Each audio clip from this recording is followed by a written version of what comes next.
back. Hi, everybody. Welcome to the stream. Welcome to Unqualified Experts. Thank you so much for joining me and hanging out tonight, you guys. We are joined by the lovely, the wonderful, the hilarious. This girl makes me laugh so fucking much. I'm just swore in the beginning again. Damn it. This girl makes me laugh so effing much. Lila. Lila Hart. Thank you. Hello, Zia. Zia, what do you call your fans? What is the name? They're heathens. Hello to the heathens. I'm so excited to be with the heathens tonight. I've got my vanilla Coke. I've got all my drinks. I'm ready to go. What is it with, I don't know if this is a girl, it seems to be girls more than guys, and I'm not really sure what it is, but what is it with us and all of our drinks? We always have like 1,000. I just, I just like a lot of drinks. I've got tea that's about to come up. Same. And I've got some Pedialyte as well. I love it. Just tea, in the bottle. Same. I've got water. I've got my Zevia, and I'm going to have tea later. It's something I just want all the beverages. And every girl I talk to is like, always has like 8 beverages on them at all times. It's so funny. Yeah, no, it's good. We got to stay hydrated. Okay. We do. I think it's also too, especially for me and you, Zia, it's like we don't drink alcohol. So it's like, yeah, it's also like that too. I think I just like a whole variety of liquids. I agree. It's something about like having something in your hand. Like keeps your hand busy and it keeps your mouth busy. It's like people who quit smoking cigarettes or anything like that and they eat hard candies or like it's like a mouth, it's like an oral fixation. I feel like it's just like a hand. We need something in our hands. We need something to be drinking constantly. I just got this necklace it's a cross necklace, but it has like a hole in it. And it's supposed to be for people who like want to quit smoking, even though I haven't like smoked in like 2 years. But anyways, I bought it and you like suck the straw thing and it makes you feel like you're like getting high off air because it's just air. Yeah, I've heard of they have what are those like oxygen bars where you go and you just like suck up oxygen and supposedly it makes you feel like woo, like a little bit high. Funny. Right? So like that's actually a thing. So interesting.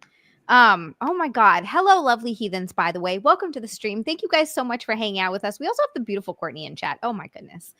Hi, lovely people. Hello, everyone. And before we get started, we're 25% of the way there and the stream just started. Like the stream just started. We're 25% of the way to bikini stream. 55 0. Nick bought a whole bunch of new bikinis. So I've got a bunch of yeah, I'm like so excited.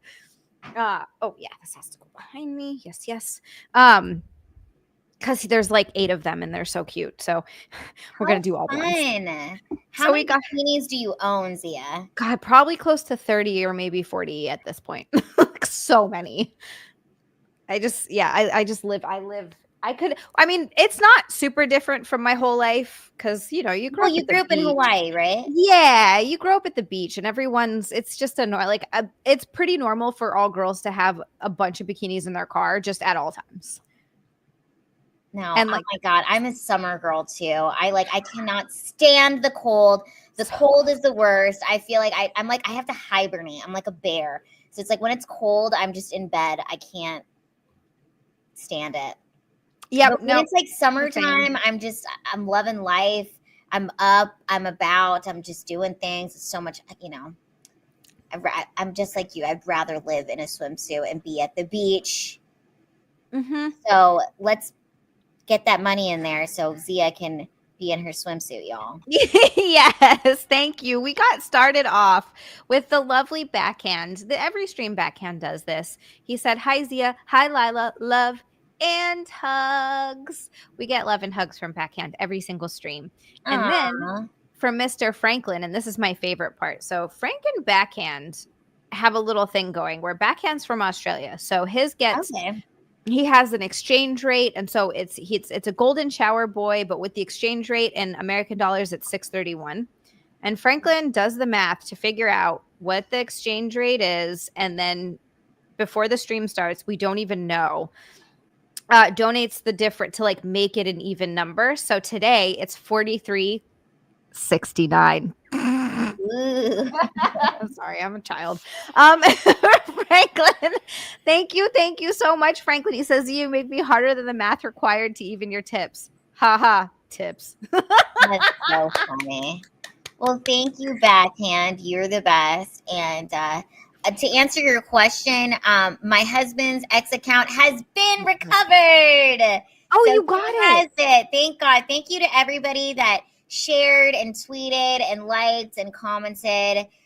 That was a wild couple days for us. So what happened? How it just got Girl, he got hacked? scammed out of his account, and then they turned it into a P. Diddy account, and then they were trying to sell some P. Diddy meme coin, and oh my gosh, it was terrifying because, we were just really worried that they were going to delete some of his content. And, thank God the scammers didn't delete any of the content, but they had access to the account for a few hours, and then I knew that he would be able to get the account back once Twitter did change it back to his name. But yeah, it was crazy. So insane. It's weird how they get in there. Something similar happened to my stepmom. It's weird how they get in there, and it's like they can't. They just want another account that has a bunch of like a lot of followers instead of starting their own. They're like, nah, we'll just get one that already has followers. No, it's crazy because I get these. Do you ever get these text messages where people are like, "Oh, you received a package," or like, and if you click on it, they ask for your bank information, or it's just stuff like that. Well, my mom was talking to me, and she was like, she got a message and like that Elon Musk wanted to give her $50,000, and I was like, Mom, that's a scam. He does not want to give you $50K, and she was like, oh, okay. Thank God. But and then she had another thing on her phone where she was like, they said I had a package. I didn't order no package. And I just grabbed her phone and I just deleted the message. And she's like, why would you delete it? And I was like, I don't want you clicking on anything. Trust me, I saved you. So now she's like, very savvy in it, but it really cracks me up when she was like, I think Elon Musk wants to give me $50,000. Like, no, he doesn't, and that is not even Elon Musk. Wouldn't that be nice? That would be so funny. nice if Elon Musk was really just out there giving 50 grand to a bunch of people. Oh my gosh. Right? Those scammers are getting crazy. I get those emails and stuff and emails and text messages, not all the time, but enough. Ooh, bikinis. Thank you. So many new ones. I love your background too. What is that like? It's like you're in a forest. It's like I'm in a forest. It's nice. We'll pretend like it's green and beautiful and tropical and warm in here. And when outside it's cold and frigid and terrible and I want to cry. I like the snow. I actually do really like the snow, but cold is brutal. It's just the other day too, I was bundled up. I had this big my long sleeve and then my big fluffy sweater and then my coat over the top of that. And I like went to raise my hands to like put my hair up and I couldn't even get my arms all the way up. Like my range of motion was here and I was like, I can't move. I feel like that's when you're so used to just like not wearing a lot of clothes, when you start bundling up, it's like you feel like this is what I hate. I feel like around like February, end of February, beginning of March, I start to get very like used to my winter clothing, and I start to like the winter clothing like that. I like February is where I'm like, okay, I like this. I like wearing stockings. And then just as have accepted the winter clothing style and I like it, now we're back into the heat, if that makes sense. Yeah, because you have however many months of it being cold, and then you're like, okay, you finally come to accept it. It's like, well, and also, I live in Texas, Dallas, Texas, and so it gets so hot here in the summer. Like it's like 90 degrees at 2:00 in the morning. Okay, you could go swimming. No, it's so hot, but with it being so cold right now, like sometimes I'm like, it's hard for my brain to comprehend that it actually does get that hot, That's crazy. 90 degrees? Yes. That's hot. That's like, that was like in LA. And my favorite thing, it would be like, I think the hottest I've experienced in LA was 111 degrees. And I was waiting tables at the time and I was working the patio and it was just the most miserable fucking experience. And everybody's like, oh, but at least it's a dry heat. And I'm like, my lungs are on fire. If one more freaking person is like, oh, it's a dry heat, I'm gonna Minecraft them because this is awful. I don't want to hear about dry heats. Dry heats are they're not better. They just are not. I I'm really don't sad believe it. that we lived in LA at the same time and we didn't know each other. I'm I so bummed about know. that. I can't believe it. The whole time. The whole freaking time. Oh Well, that just God. goes to show you how giant LA is. It's like It is. there's so many people there, but I'm really upset about that. Where did you live in LA again? I've lived in Hollywood, Burbank, North Hollywood, but I liked living in Burbank. Burbank is nice. I also lived in Van Nuys for a little bit. I lived in Van Nuys for like 3 months. I lived in Van Nuys. I lived in when I first got there, I lived in Studio City. That was like where I first Studio lived. City is nice. Really nice. Yeah. And then I worked in what's right next to Studio City, Sherman Oaks. And I worked in Sherman Oaks. Beautiful. Where'd you work? At Blue Jam Cafe. It was a restaurant. I know Blue Jam. Yes, I worked at Sherman Oaks, and then I worked at the one on Melrose in Hollywood for like 6 years, like almost my whole time there. Oh, yeah, I went to Blue Jam all the time. How we still never saw each other? I bet I was there probably one time when you were working. It had to be. Yeah, maybe just you weren't my table, and if you were, we would remember. We would remember. We would have became friends. We would have remembered. Yeah, obviously, yes. Yeah. That's so crazy. Yeah, it was one of those restaurants where on the weekend it was like a 2-hour freaking wait. And like Kim Kardashian used to come in, Adam Levine came in, all that. Like it was a celebrity freaking hot spot. Yeah, it was ridiculous. I was like, you guys. And then people complain about the wait on the weekends. They'd be like 2.5 hours. And it's like, well, then don't wait. The wait won't be as long if you stop waiting. Oh my gosh, we got 2 more. Mr. RJP with the golden shower boy. Thank you so much, Mr. RJP. Thank you so much. And Franklin too with the 4369. I'm sorry, but just wow. Just to start the freaking stream off. Thank you so much. And then backhand again. By the way, this is twice now for Mr. Backhand. Mr. Backhand. Ooh. Oh my goodness. Another 631. He said, Zia, I love your hair. Thank you so much. Thank you so much, Backhand. It's very, very pink, which I'm here for. I'm really into this pinkness, and it's not washing out. So I think this is going to last for a while. I've already washed my hair twice. I'm excited because last time I did it, it just washed out almost immediately. And how do you feel about your big chop? Well, oh my gosh. So I chopped it off like 2 months ago, and it was even shorter. When I first cut it, I was like, oh, this is too short. I hate it.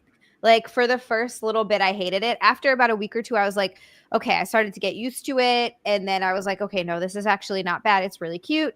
And then now 2 months later, I think it's at the perfect length. I like this length a lot. It's really cute. Thank you. It's like, it's fresh. It feels like light, and which is kind of nice. And my hair just feels healthier overall, which is cool. Because it was long. I've been growing it for a while, and I'll grow it out again. My hair grows fast. He also said, and here's some more love and hugs, ladies. Aww. And Backhand lives in Australia, right? He lives in Australia. Yes. Yeah, I've been to Australia twice. Wait, me too. Which parts of Australia? I swear to God, if it's at the same time in the same places. Where did you go? I went to Sydney. Okay. And Brisbane and the Gold Coast or something. Yes. The Gold Coast is supposed to be beautiful. I didn't get to go. So I did it I've been on that side of the world 3 times. So we went to, the first time I went, I was to New Zealand and Fiji. And then the second time I went was to Australia, and it was to Sydney and a couple other places. And then the third time I went was to, I think it was like Brisbane. But we did like more of like a backpacking thing. And that was really fun. Because the first time we went, we were like staying at hotels. And that, the other times it was like backpacking, and it was great. And you camped when you were backpacking through, or did you just stay at hostels and stuff? We stayed at hostels. And I was with my best friend at the time. And her and I I was like 21. Oh my gosh. When I went. So. Oh, that's I feel like it's so important when you're young, even if you don't have money, if you can swing it and just be like a poor traveler and just go travel and see some places. Like I wish I got to do it more. I did Australia twice, and that's kind of all the traveling I ever really did. And then like when I moved to California, we went to a few places. Like Nick took me to Seattle, and then he took me to New Jersey. And then we ended up moving there. So like we went to a few places and checked some really cool stuff out. But it would have been cool to. I still would like to travel more. It would be nice. Yeah, I've been to like 23 countries. What? Yeah, I went on a thing when I was in college. My study abroad program was called Semester at Sea. So we started in the Bahamas, and it was a university cruise ship. So imagine 550 university students plus like 30 lifelong learners. So those are people that weren't in university, but just like anybody that could, like older adults that wanted to go on the ship. But it was like 100 universities all over the country. And then they chose like 550 of us, got on the ship. And it was for 66 days, went from the Bahamas, sailed across the ocean to Spain, went to Italy, Greece, Turkey, Bulgaria, Morocco, Croatia, and then sailed back across the ocean and ended in Boston. That is amazing. Yeah. How long did you spend in each country? So like a week or so. And we were all supposed to take we all took a class together. So like before we would like port in the different cities, we'd learn about the city for like the 3 or 4 days, and then we'd port there. And then once you port to the city, you could get off the ship and then stay. People would get hotels, and we just like stay and party. And I was 19 when I got on the ship, and then I turned 20 in Croatia. Oh God, that is like, what an incredible experience. Do you have a favorite country, or is it just too hard to pick? I would say Croatia was beautiful. I'd love to go back there. But just the whole experience being on the cruise ship was incredible. And then just to be so young, you know what I mean? Yeah. And like when I just had so much like stamina and energy and excitement for life. And it's what going on Semester at Sea is, I think, what gave me like the confidence to move to LA after I graduated from college. Because this was the summer before my junior year of college that I went on Semester at Sea. And I'm glad I chose Semester at Sea because it didn't take away from any time away from my college. You know what I mean? Like it was a summer program. Yeah. It's not like you had to take time out and take a semester off or anything like that. Did you get any credits for that? Yes. And I took, what classes did I take? I took like an engineering class randomly. Like I love an architect engineering class, which is strange. I only took like 3 classes. Wow.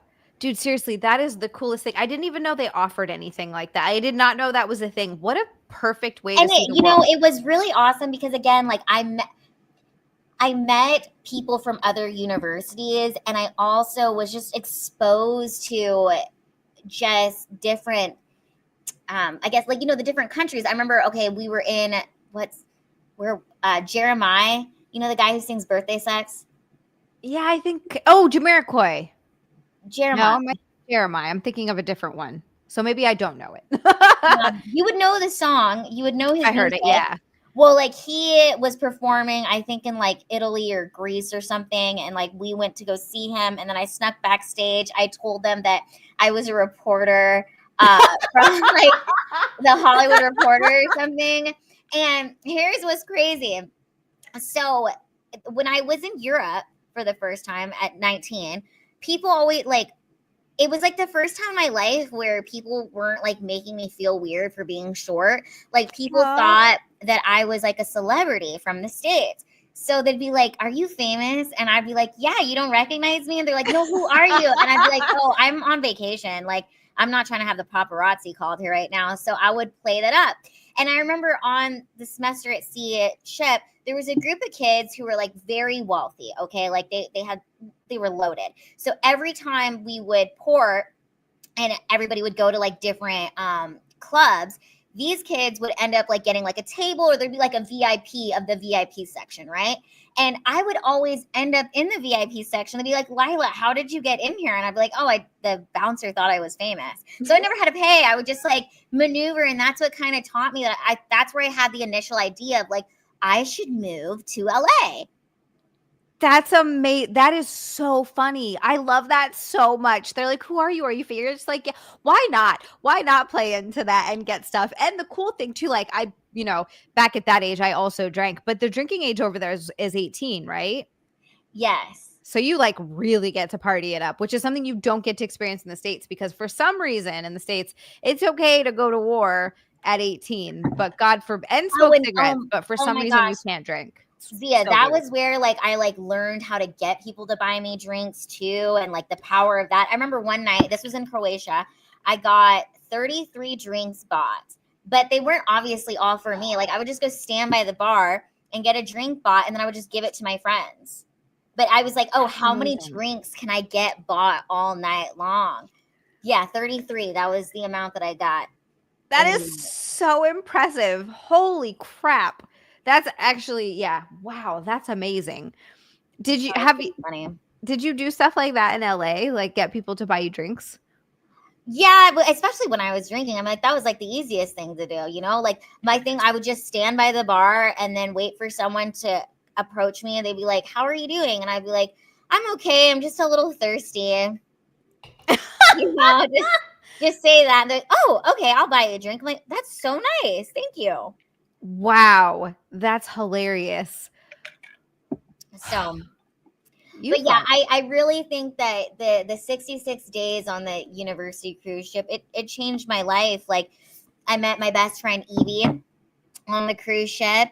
She was incredible. She actually went on the University cruise ship because she was like addicted to heroin, and she went on the ship so that she could like get away from the influences that were having her be like addicted to that, which was great.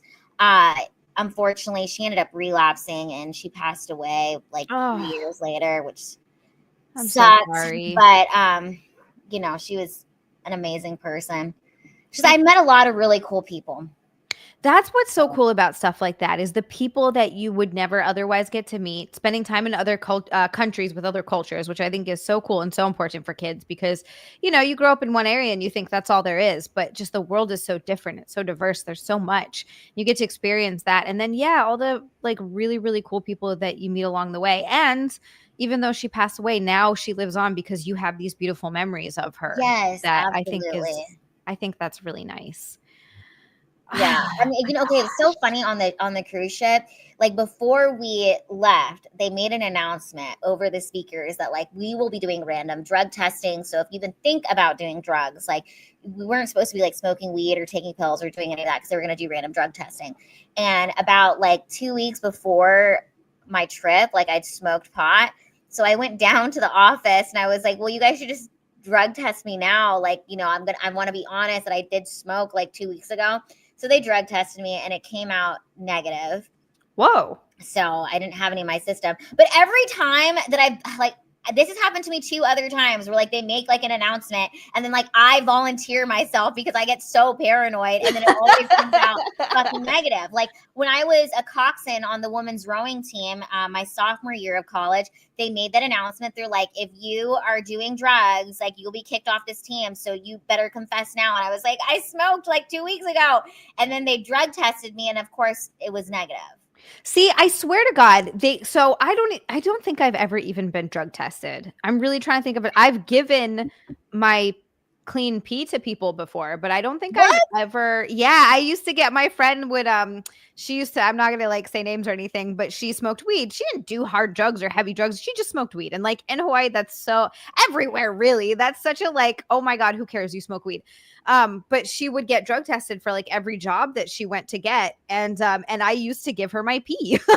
Like I was like, yeah, have it. Like cause at that point I didn't smoke or do any, I was still drinking, but I didn't smoke or do any kind of drugs. Cause they just like, made me horribly I was never really into, like, I had issues with alcohol. Alcohol was a real big issue for me, but Mhm. drugs never were. I just didn't like them. Like, I didn't like drugs. I didn't like the way they made me feel. I had too much anxiety. Like, nothing about it was good. So I was like, this isn't for me. So yeah, I would give my friends clean pee. That's But so funny.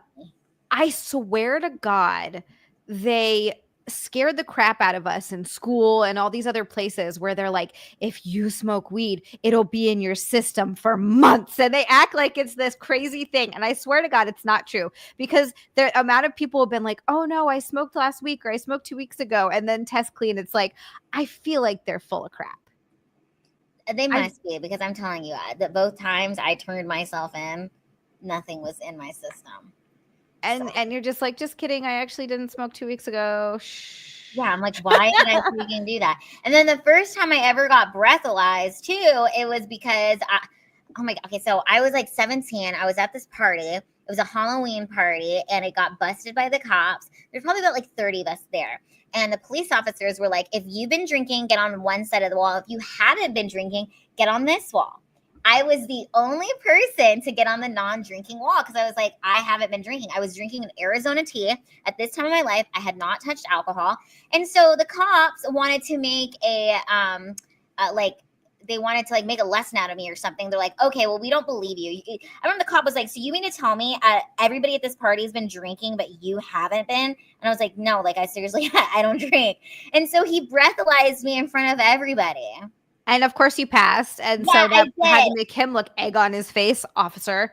But he ended up letting everybody leave. I remember he was like this bald cop, like a shiny bald head. And I blew into the breathalyzer, and we all just like left the house party. Yeah, house parties are funny because whenever they get broken up, everyone scatters and freaks out and runs. But when you get caught, nothing really happened. Like, I remember hiding in the bushes from house parties, like drunk as shit for sure. Like waiting to get busted. And then the couple, like, I never got busted, but I had friends who did, and nothing happened to them. They just drove them home. Like, it wasn't like they got arrested for, oh no, they just break the party up. They just tell everyone to go home. Like, that's really all that ever actually happens. It's so funny because you think it's going to be some big thing, but it's totally not. Also, I have to thank Mr. Franklin again. Mr. Franklin again with another 69 again. 3369 from Mr. Franklin. He said, backhand, please move to America, because he keeps messing up Franklin's math. That's funny. How close are we to the goal? Halfway. What is the goal? Goal is 2, and we are at 1. We are 50% of the way there. Yay! I know. I'm so excited. And I got like, oh my gosh. I want to keep it a secret, kind of, but I also just want to show, because I just like, I got so many new ones. Oh my goodness. It's so cute. I feel like it matches my hair. We got cute tops and bottoms. It's got like little ruffles all around it. I don't know. It's just exciting. And then this one, I'm not sure I can wear this on stream, but I might try. We'll see. I don't know if it covers the NERPs. It's a one piece? It's a one piece. Ooh, that one's really cute. Isn't that cute? Yes. Okay, which one are you gonna wear? I don't know. There's so many. This one is like a space age one. Okay. Yeah, I like that one too. Wait, right? I feel like that one looks really cute with your hair. Right? And it comes with a little skirt. Oh, that's so cute. I'm such a little bikini slut. I have so many and I can't stop. Oh my gosh, that's so cute. Do you have like a bikini wish list that people can I sure do. This from? There are lots of bikinis on my wish list. In fact, I recently put a couple of raccoon bikinis to go with the rest of my raccoon attire. Are you like, is that like your collection, or is that what you're into, like raccoons? I just love them. They're so cute. I would like real raccoons if I could get Oh my gosh, you should get a baby raccoon. Right? How amazing would it be to find a baby raccoon? How do we get Zia a raccoon? Apparently, they're illegal in New Jersey. I mean, in New Jersey, in New York, which makes me really upset. And I don't want to have to Are they happen. really? Yeah, that's what happened. It was New York State that euthanized the Peanut? yeah, Peanut and Fred. Yeah, that was here. That was in this state. Ridiculous. I would be heartbroken if I got a raccoon and it was my pet and I loved it, and then some asshole turned me in and I lost my obviously raccoon. we could not just have a secret raccoon. Like this raccoon would be making content. This would be a content raccoon. It would be a content raccoon would be on the stream. So we couldn't just secretly have a raccoon. Okay. Like this, the raccoon would have like a page. It might have its OnlyFans page. Okay? It would have its own raccoon times. It would be on this stream right now. There would be a raccoon in my lap, and I would be petting it like this, like a freaking like a movie villain. Yes, and its little hands. I know. Don't you love the way they eat? They pick up everything like this, and they eat like this. Oh my god! It's so cute. It's so cute. Adorable. Yeah, I want 50 of them. Yeah. Well, maybe you should like have like a day where you go to the animal place and maybe you can see one, meet one. Yeah, maybe they would. Oh my god, if I could pet a raccoon, that's like an actual life goal. Who has a raccoon in here? I know somebody owns one. Araya.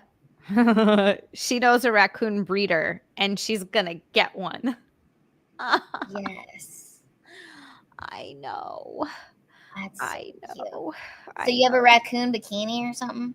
Yeah, well, on the wish list, there's raccoon bikinis. And I could be wrong, but I suspect, judging by some of the things people have been saying, that maybe they're in my P.O. box and I have to go get stuff because I'm just excited. Yeah, you need to do a live stream opening the P.O. box gifts. Yeah. Oh my gosh. Oh, I need like 100. I've already got my raccoon slippers. Oh my god. And when I put them on, it makes it look like I have raccoons hugging my feet. That's so cute. That's so cute. And I have my raccoon plushie and my finger raccoon. And not pictured in my sock drawer sock basket is raccoon socks. The other day I went out and showed I was holding this, I had the socks and the slippers on. I went out in front of Nick and went like this, and he looked at me and he's like, "That's more than I thought you had."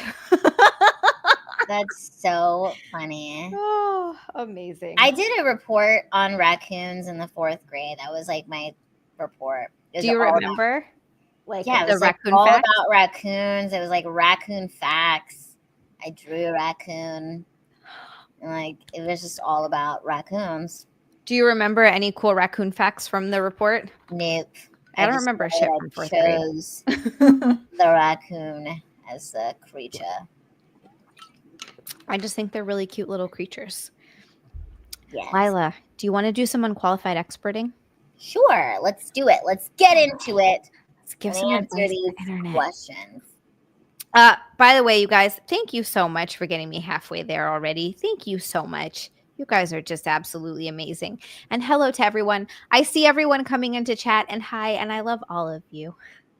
Okay, moving on. Stop giving me emails. I have this weird thing where if an email comes in, I have to delete it immediately or my brain's just like not okay, and I don't know why.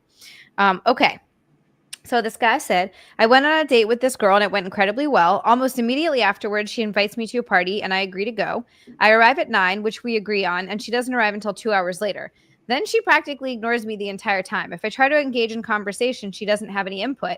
I end up roaming around and chilling with other people and made the most of the night. She was with her female BFF, which tried flirting with me, by the way.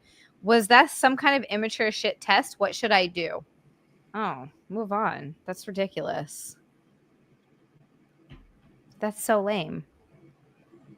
Well, we need more context. What does he mean ignored him? She like tried to make conversation and she wouldn't talk to him and then just kind of ignored him. And then he ended up just going off and doing other stuff at the party. Maybe he didn't offer her enough drinks. Maybe that's what he needs to do. I don't know. To me, that reeks of like playing games a little bit, which I don't know. I just despise that. I think the whole game playing thing is so obnoxious. Yeah. I think if you like someone, you like someone, and if you don't invite them on to things. Like if you invite someone to a party, they're kind of there as your guest. And I'm not saying you have to talk to them the entire time. Like you can, you should be able to branch off and stuff. But if you invite them to a party where they don't know anyone, and it's your friends, and it's the party that you were invited to, you're not going to know anyone. So they should at the very least be like talking to you and introducing you to people. And, I don't know. That was a weird move. She probably, I don't know. I wouldn't want to continue with that. That sounds annoying. Like if a guy invited me to a party and then just like ignored me the whole night, I'd be like, all right, I'm going to go. Yeah. But I don't think that would happen to you. So we can't really relate. I don't know. It's been too long. I don't want to think about it. Let's pretend like no. It wouldn't happen. I hope not. Oh, No. God. Araya said she didn't like him. I think that's right. No. She didn't. Move on. He likes her a lot though. Yeah, the fact that he's on Reddit asking about it. Yeah, he really likes her. I think he just needs to. Yeah, I think he just needs to move on. Yeah, that's it. That's kind of an easy one. Just even if you like her, just go. Just because the first date went well, that's lame. Ooh, this is another one. All right, so this girl's 21. Her boyfriend's 22. She said, my boyfriend and I were having sex and I saw him pull his phone out. So after we were done, I asked him if he had recorded me and he said yes. I asked to see what he recorded and then asked him to delete it. He then showed me that there were also photos he took of me nude when I was asleep. And I said, right? Creepy. I said I probably wouldn't like that either then, and deleted those as well. He also deleted them from the recently deleted folder. Good. I told him, please don't do that anymore, and he agreed not to, as well as comforting and apologizing to me. The reason he gave me why is he took photos of me is because he has a fetish for that sort of thing and wanted to have something to masturbate to when I got back home, as we will not be able to see each other again for months. I still feel incredibly sick by the situation. I'm not sure what more can be done to recover my trust in him.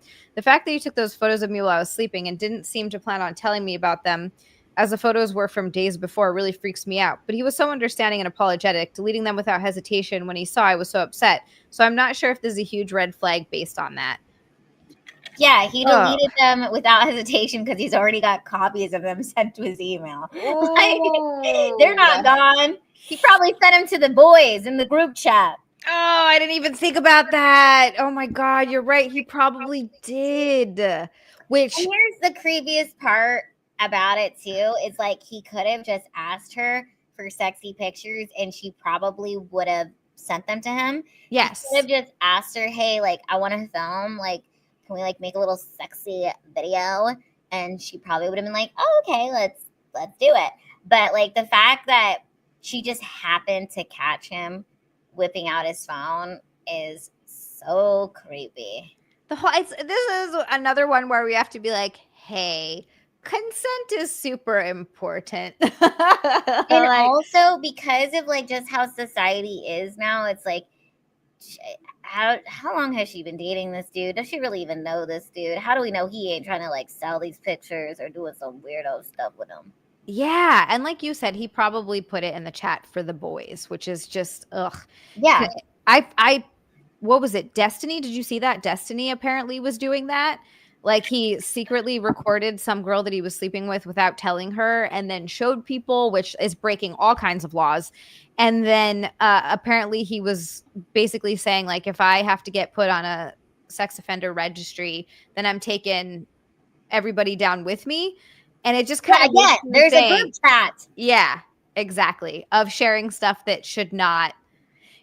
I agree that you're right. He should have just asked her. He should have just asked her because she probably would have been okay with it. But it's important to have that consent first and tell her about your kinks. Like they're young. I think that's the thing. They're so young. But I feel like it's pretty important that you start communicating these things. And you should be able to communicate kinks and things that you like to your partner because that's the person that you're sleeping with. If they're not into it, that's also cool. You have to be like, hey, understandable. But hopefully they won't shame you for it, you know? Yes. I don't know. It's time to go. You gotta break up with this dude. It's over. It's done. Goodbye. Yeah. Yeah, that's pretty bad. It's too shady. And MA said, she's probably right. There's a chance that his fetish isn't the sleeping thing, but the fetish for either sneaking around or not giving permission, which is gross. Yeah. Yeah. Creepy. Creeper. Yep.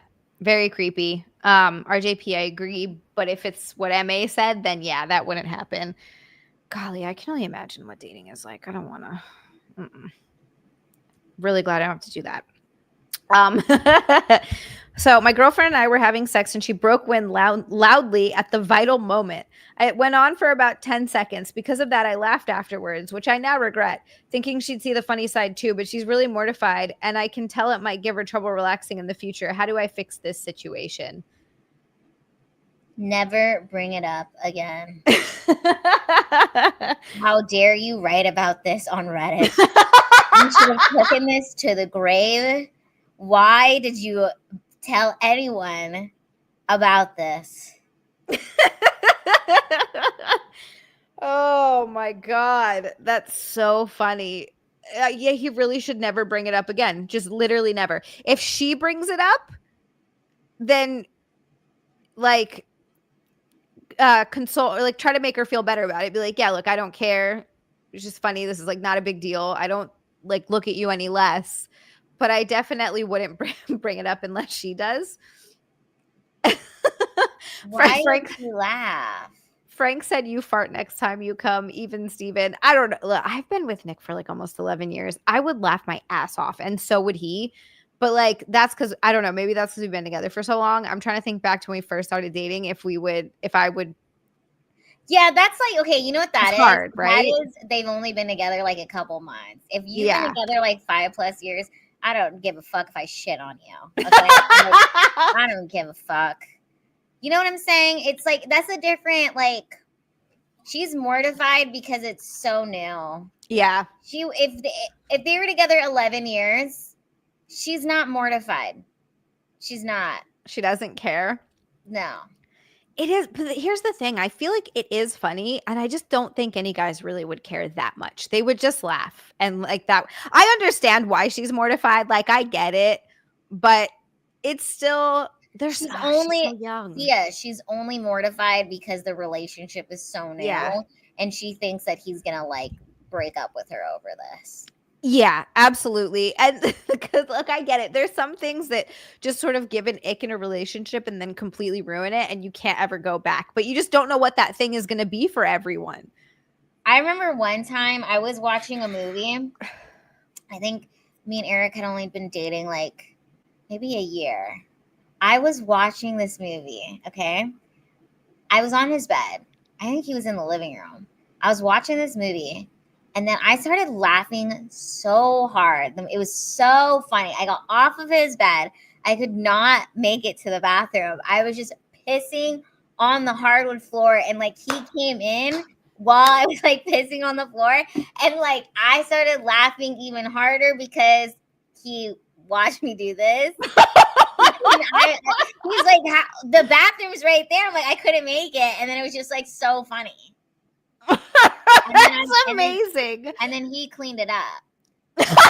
And I laughed even harder. So is that the moment that you knew, like, oh, this guy could be the one? Yeah, it's like a fart's not a big deal at that. That's true. A fart. Like kissing myself. It's really not a big deal at all. Honestly, I don't think pee is a big deal either. Like it's just pee. Like even okay, here's the other thing too that is gonna come. Like if you're a guy that's into anal, I know not every guy is, but a lot are. Like it's a pretty common thing, and it's something that you like doing often. At some point, there's going to be poop on your dick. I'm sorry, there just is. Like, it's going to happen. There's nothing because you don't always know. Girls aren't like porn stars get ready for those scenes. They do colonics, they do shit out. Like they don't eat before scenes for like a certain amount of hours. So if you're just trying to do this as like an everyday thing or like, oh, let me just there's prep. slip it in. Yeah, there's prep. So if you're not doing the prep, it is going to happen to you. So if you want to shove it in there, just be prepared for the consequences, and you can't be a bitch about it. Like, you cannot. Yeah, not cool. So basically what me and Zia are saying is like, farting, not a big deal. Really not a big deal. Not a big deal. But again, he should not be bringing it up. No, don't mention it. I agree. He laughed about it. She's going to be mortified because, like you said, it's the beginning. There's nothing, like, it's just going to happen. But I do think that he just needs to shush for a while. They'll get over it. And then if they end up staying together for a long period of time, in the future, it'll be something they look back and laugh about, both of them. And it'll be fine. Yeah. Yeah. Yeah. Do happen. Farts and pee aren't that big of a deal in the grand scheme of things. Yeah, like, there's so much worse stuff that could be going on. Oh my God, Evan. I read that. You had me in the first half. I'm not going to lie. You see what Evan said? Yeah. Oh my. In the first half, I was like, oh, and then just kidding. Just kidding. Okay. We'll do one more. Then I have to pee really bad. Okay. Okay, I'm sorry. I'll pee quick because I'm a fast Make sure you don't do it on the floor. I will not do it on the floor. There's carpet in here. That would be a nightmare to clean up. Hardwood is not so bad. You just wipe it down. You're good. All right. So my friend came into town to visit for a few days. She slept on the couch during the duration of her time here. When she left, I noticed my couch had sunken in, but went to kind of readjust the cushion and realized she actually broke the entire board, and the fabric even tore where the wooden pieces collapsed. I texted her and let her know she broke it and even sent pictures, and her response was that she's sad. I feel bad because I know it wasn't intentional. However, I paid $1,500 for that couch, and I can't just afford to fork out the money for a new one. Do I ask her to buy me a new couch? How should I go about this? Update. She is over 350 pounds. I believe she said she's in the 400s from a conversation we had some time ago, but can't remember exactly. I'm only adding this info because a comment mentioned it may be the quality of the couch. Well, that may be true. Not sure. Just wanted to add some context. Oh, crap. Yeah. I'm going to tell you this. You make her pay for the couch, and I'll tell you why. Yeah. Because this will encourage her to work on her health. Oh. You know what I mean? That. Yeah. Like, that's like, damn, I gotta go to the gym because I'm out here breaking couches and now it's breaking my bank. Yeah. Absolutely. You know? Yeah. Like, we could go on the other side of like, oh, it's not her fault, blah, blah, blah, blah. Well, I personally feel like it's one of those things where I think with weight issues, there are some cases where it's like a medical issue. There isn't things that somebody could do about it. But in a lot of cases, there is something that you can do about it. Zia, if I just had to walk 30 minutes on a treadmill every day and my back was straight now, bitch, I would be walking on that goddamn treadmill. Okay? Right? Right. Oh my God, that's such a good way of putting it. Sorry, go on. Sometimes I think that in today's society, we want to lump in like body positivity. You know, body positivity was actually meant for people with disabilities who couldn't change, like, you know, you got a missing arm or a missing leg or you have paralysis. It wasn't necessarily meant for people who are overweight completely. Okay. Like, there's still, I understand like loving yourself and accepting yourself, but I think part of loving and accepting yourself is trying to improve the things that you can improve. And right here is a prime example. Like, you're out here busting up people's couches because you're that big. And that's embarrassing. And that's an expensive ass couch. $1,500. And if that means it was a good couch, that was a sturdy couch, and your fat ass busted the goddamn couch, and now you feel sad? Yeah, you better start walking. Because here's another thing she could do too. It's like, I think if her friend who's 350 pounds was like, I feel really sad, you know, like, I'm sorry, I'm fat as fuck, and this is something I have to work on. I'm gonna really work on my health. And if that person like went on to like lose 50 pounds, then I'd be like, okay, I wouldn't be upset about the couch. I'd be like, this is like was a catalyst for them to like change their life. But it's like, if you're not going to lose weight and you're also not going to pay me, I'm just going to cut you out, because literally trimming the fat this is ridiculous. And you have now cost me money. I got to trim the fat and we are not friends anymore. She should offer to help. At the very least, she should offer to help out with She should half offer of to it. lose some weight. She needs to do that too. It is so wild to me that a couch can't hold. Like, what's the weight limit for a couch? I didn't even realize. Do they have weight limits for couches? Is that a thing? Like, I didn't know that was. I wouldn't think that 400 pounds would break a couch, or 300, but maybe it would. I don't know. Like, what if you have a few friends hanging out and sitting on the couch? Because, like, I know it's distributed a little bit differently, but say that I have 2 friends over. That's easily over 350 pounds. I think it's the distribution of weight. Right? It would have to be, I guess. So if it's all in one spot. That's so crazy. Frank said, but he knew she was a fat ass. It's not like she was trampolining on it. He knew she was going to break it. No, he didn't. He didn't know. He didn't know. I wouldn't have thought that. Like, I wouldn't, if I had a fat friend over, I guess I wouldn't have worried about the couch breaking, but maybe that's stupid of me. Maybe that's like super naive. I just wouldn't. I guess they do have weight limits, but wow. I wouldn't have a fat friend over. Lila's like, if you're fat, you ain't coming to my house. No, I don't even think I have like an overweight friend. Yeah. I'm not even like saying that to be mean. I don't know anybody that's 300 pounds. I'm trying to think if I do. I mean, I've known like bigger people, obviously. But like, did you know them to the point where they were going to come to your house and sit on your couch? Like, you knew them in passing? No, I don't think so. Because I'm telling you right now, if you're fat as fuck and you're friends with me, you're gonna lose weight. You're like, bitch, we're going for a walk. Let's go. No, we are. That's probably what's gonna happen. I will just say this, yeah. Anybody who's ever become friends with me, like, your life does improve. I like that. That's 100%. That's like my gift is if we're friends, if we become close, you start to pick up on some of my habits and your life just improves. You get better, you make more money, you start to look better, you dress better. It's just, I know what I bring to people's lives. And when we're not friends anymore, then you lose some of that magic. That's just what it is. And I like that. So that's why I tell you, I'm not friends with people who are not attractive and active and doing things. I will say all my friends are really good looking and they're successful and they're doing stuff with their lives. Right. Well, we're not in school anymore. I get to choose who I'm close to. I don't have to sit next to you in second period and you're just a fat ass who I'm forced to be next to. Like, I get to choose who gets my time these days. And if you're fat, it's not going to be you, damn it. But, okay, so Dan makes a good point here, too. Sounds weird. You could be 250 to 300 pound bodybuilder and not be overweight. So you're going to have to get like a reinforced couch. But again, there is a difference between muscle weight and fat weight.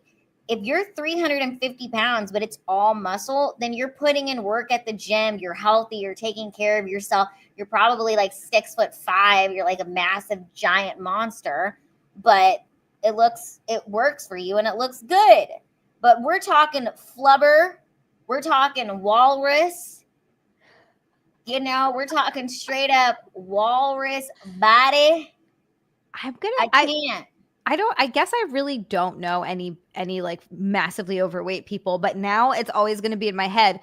If I do for some, you know what? My cousin, I love my cousin so much. I want her to get healthy, but she got clean and then put on a lot, but she was like meth was like a big, was like a really big, I don't know how much she weighs. And I'm just really, really happy that she's clean. But I would love to like help her get healthy. Family. That's family where it's like you're forced. You know what I mean? Like, family's family. Like, you don't choose family, I'm talking like friend. This is a person you become friends with who you're like, oh, if we're talking about fat family members, I got some fat distant family members, they're not, I didn't choose, but do I got some fat in my family? In some long distant cousin areas, there's some fatness over there. Okay. I don't be hanging out with them regularly. It's fun. It's interesting. I'm in this weird in between. Nick and oh my god. So Nick and I started watching. There's this. Okay, wait. I'm gonna pee really quick, and then I'm gonna get into it, just because I know I'm gonna Okay. start talking a whole bunch. I was gonna pee very, very quickly. I've had too many beverages. It was a mistake. I'm a very fast peer, though. I'll be right back. I can still hear Okay. you because I'll have my headphones in. Hello, everybody. So now I'm gonna drink this. I just had my soda. I don't know what this is. Oh, it's like a grapefruit. It's like a sweet drink. Hello, heathens. Hello, heathens. How you doing, heathens?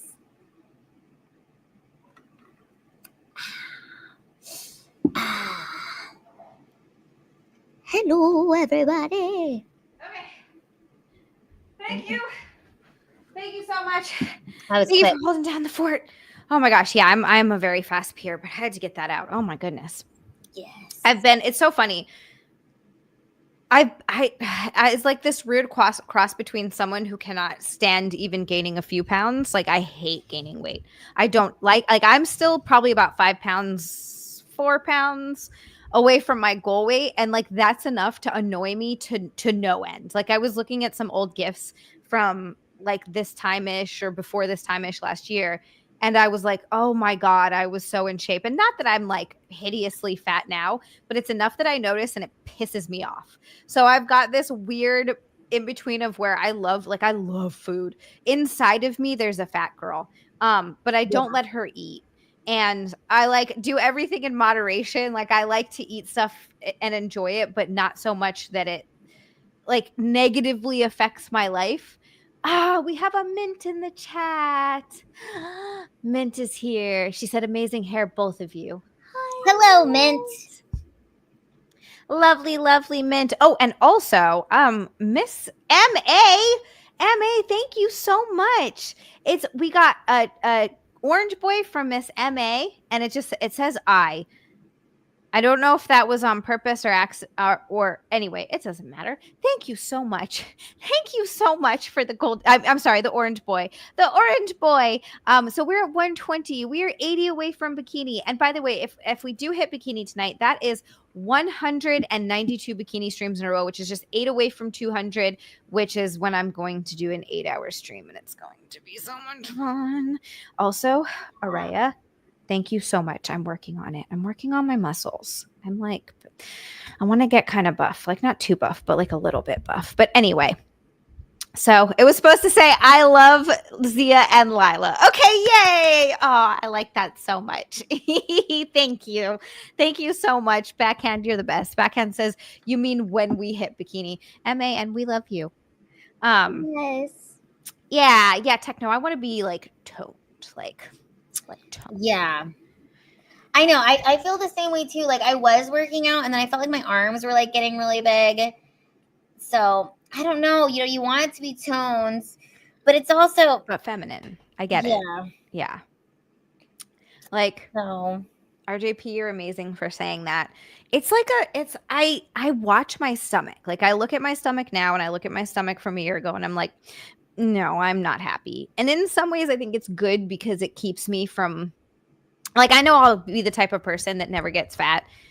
Or if I do, it won't be for, like, not fat, but like if I do put weight on, it won't be a lot and it won't be for long, because I'm like, I've got to get the hell out of there. Like, I got to get out of this. I almost forgot to put the decimal in my last tip. That would have got you to not even sure. Oh my God. like the only time that I can like really sympathize with people gaining weight is if like you're on medication and when it like that's the time where I think it's like really hard because it's truly not your fault. Yeah. At that point, like if you have to be on like a medication that is helping you and it's like that's when it sucks because it's like you're nothing's changed about your eating habits or your training, and then it's like this medication is making you gain weight. So that's where I like really sympathize with people. Make you gain weight, make you retain water, your thyroid, which is in charge of your metabolism. So you could be eating the same amount of food that you've always eaten and working out as much as you can. And then your thyroid's like, yeah, no. Yeah, You're just that's screwed. where I have like that really sucks. But then it's like if you're a young person who can be active and healthy and it's like you're choosing not to, that's where it's like that sucks. You Yeah, know? like get your shit together, man. Get it together. I understand it's hard too. Like I understand not everyone has time to be a gym rat. Like I get it. I get that you not everyone has time to go to the gym for an hour or two every freaking day. That's fine. But you can figure something out. There's so many things that you could do. You could go for walks, you could work out at home. There's YouTube is full of workout videos. Get a couple dumbbells, just do some body weight stuff. Like there's something that you could squeeze It's in if your health literally was just important to cut you. out caffeine and just drink water. Like stop drinking soda. Lots and lots of water. This is my fifth one of these today. See, look at that. So much. Hi, Saw. So much water, which is good, but then I have to pee like all the time, like constantly have to pee. Oh my God. Yeah. That was a good discussion on being overweight. I just don't like, I'm with you. Like, I don't like Frank. Yes. Let's go. Beast mode. Hi, Kenny. Welcome to the stream. So yeah, I think definitely the whole body positivity thing, it starts from a good place. And then for some reason, it just goes so far that it's ridiculous where they're putting like actually medically obese people on the cover of fitness magazines. Did you see that? Yeah. I was like, what the fuck is this? And then everyone has to be like, you can't tell someone's health by looking at them. Yes, you can. You know you can. Like there's no way around it. If someone is overweight, it's only a matter of time before health issues pop up. Now, actually, I guess that's not entirely true. Some people are overweight and live their whole lives just fine. I feel like but that's rare. Oh, it's almost always they're on a bunch of medication. Yeah. Yeah. Ugh. All right, moving on. Get your shit together, people. I'm yelling at everyone. No, I'm just kidding. Wait, what's a Dimensions magazine? I don't know if I've ever seen that magazine before. But yeah, don't put them on the cover of health magazines. All right. So my boyfriend and I were sat outside eating on some nice fabric chairs at our house. He said he needs to use the restroom.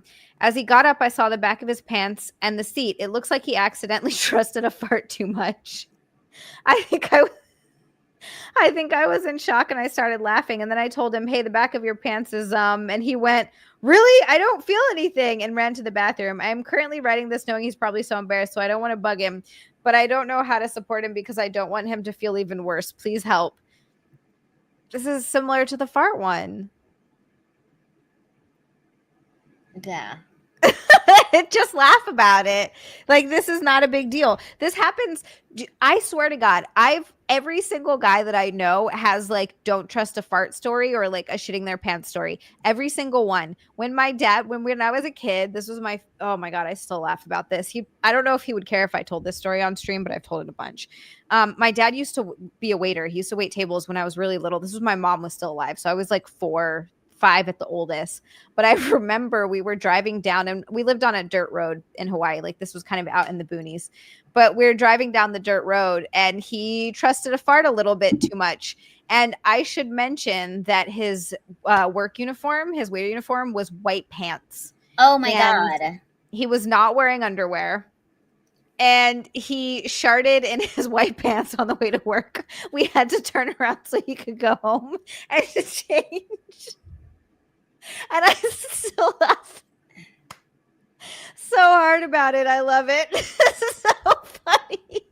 I think with stuff like that, you just have to laugh. I think my mom was probably cracking up too. Like, this is not, I don't know. I don't think any of this stuff is a big deal. And if it is, that's not a person that you want to be with. Like, it's just not. If someone's going to make you feel bad and gross about something like that, then fuck you.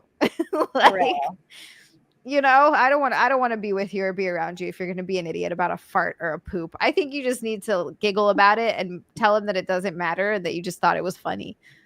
Yeah. I agree. Yeah. Like just everybody shits, everybody farts. This is like normal bodily And some of us are constipated, okay? And some of us wish we could shit regularly. Exactly. Some people are over here like, wow, I wish I could, like, Yes. get that out. And you're over here just letting them go by accident. Exactly. What the hell? Okay, let's do another one. That one was, oh my God, there's so many of those. That's so funny. I feel like it just doesn't matter. It just doesn't matter. All right. My friend, they put friend in like ultra quotations, thinks that the moon isn't real as we know it, and that for every country to be able to see the moon, each country must have its own moon, as there is no feasible way for it to move from country to country on its own, is what she thinks. How do I explain in the nicest way without being patronizing or an ass that she is wrong beyond belief? Okay, so you might not like my answer, people in the chat, but how do we know she's not wrong? Oh, no! How do we know she's not wrong? Okay, you're like, oh, because I read it in this thing and I saw this thing. I'm like, have you been to the moon? Have you? You just, she could be right. I don't know. Who knows anymore, Zia? Who freaking knows anymore? You know what, Lila? I do find myself more and more and more just being like, this is probably a simulation and none of this is none of this is real. But I do think we know because in science class they do explain it. Okay, but Zia, but like, have you ever? Okay, yeah, but that's just what you're told, though. That's So true, but it's not like it doesn't make sense. It's not like it's like I'm I like, don't know. I don't I know don't know, about girl. that. Okay, think about this. When you go to sleep at night and you're Mhm. sleeping and you're dreaming, and then you wake up to this world, how do you know this isn't a dream? And when you go to sleep, you actually return to where you're actually from. That's a very different thing than the moon. But yes, they're 100% that I think that there's a good chance that we're living in a simulation and none of this is legitimately real. Like I think none of it is legitimately real, but I don't think the moon is included in that. I think that's just I do think that there is one moon, and I'll tell you why. I do think there is one moon because in folklore and just in like tales of just all different countries, it's one moon, one sun. You get what I mean? Like, Yeah. that's why I'm like, she's off. Well, and as we wrote, like it makes sense. The moon is up on one side during the night when half of the earth is facing the sun and the other half is facing the moon, and then it rotates and it goes the other way. So like the way they explain it as it's, it's like, yeah, that makes a lot of sense and it's far away and you see it in the sky and it's in different positions as you move. So like each country is going to see it in a different place as it moves around the earth, like as the earth is rotating. But like, how hot is this chick? Is she like super hot? question. Because if she's really hot, I just let her believe it. She'll be fine. It's not Oh, I mean, I would just let her believe it anyway. yeah, like she's fine. Yeah, don't try to make her believe. Bust her bubble of this No. moon stuff, but I have a feeling she's really hot, and Yeah. that's why she's been able to believe this for as long as she's been able to believe it. I think if she was like a 350-pound couch breaker, people would be like, no, you're just fat and retarded now, and we're not, this ain't sliding. Like, we're not even writing this on Reddit, we're just calling you retarded. You're just straight up dumb. Dan said it also, it's made of cheese. I wish the moon was made of cheese. How do we know it's not? Maybe it is. Maybe it's made of cheese. I mean, I've heard it. I've heard a lot of people say that. So I'm just saying. If the moon was made out of any type of cheese, what cheese would you want it to be made out of? Cream cheese. Ooh, that's a good one. I love cream cheese. I'd go up there with a bagel. And just put a little schmear on that. A bagel. Last night, oh my God, red Gouda. Last night I had to work it into my calories for today, which means I didn't get a whole snack today and I had a salad for dinner, but it doesn't matter because last night I tried some tomato basil Gouda on top of some was it Cars crackers? One of those crackers, and oh my God, it was so good. It was like one of the best. See, I just love cheese. I love cheese too. I want all the cheeses.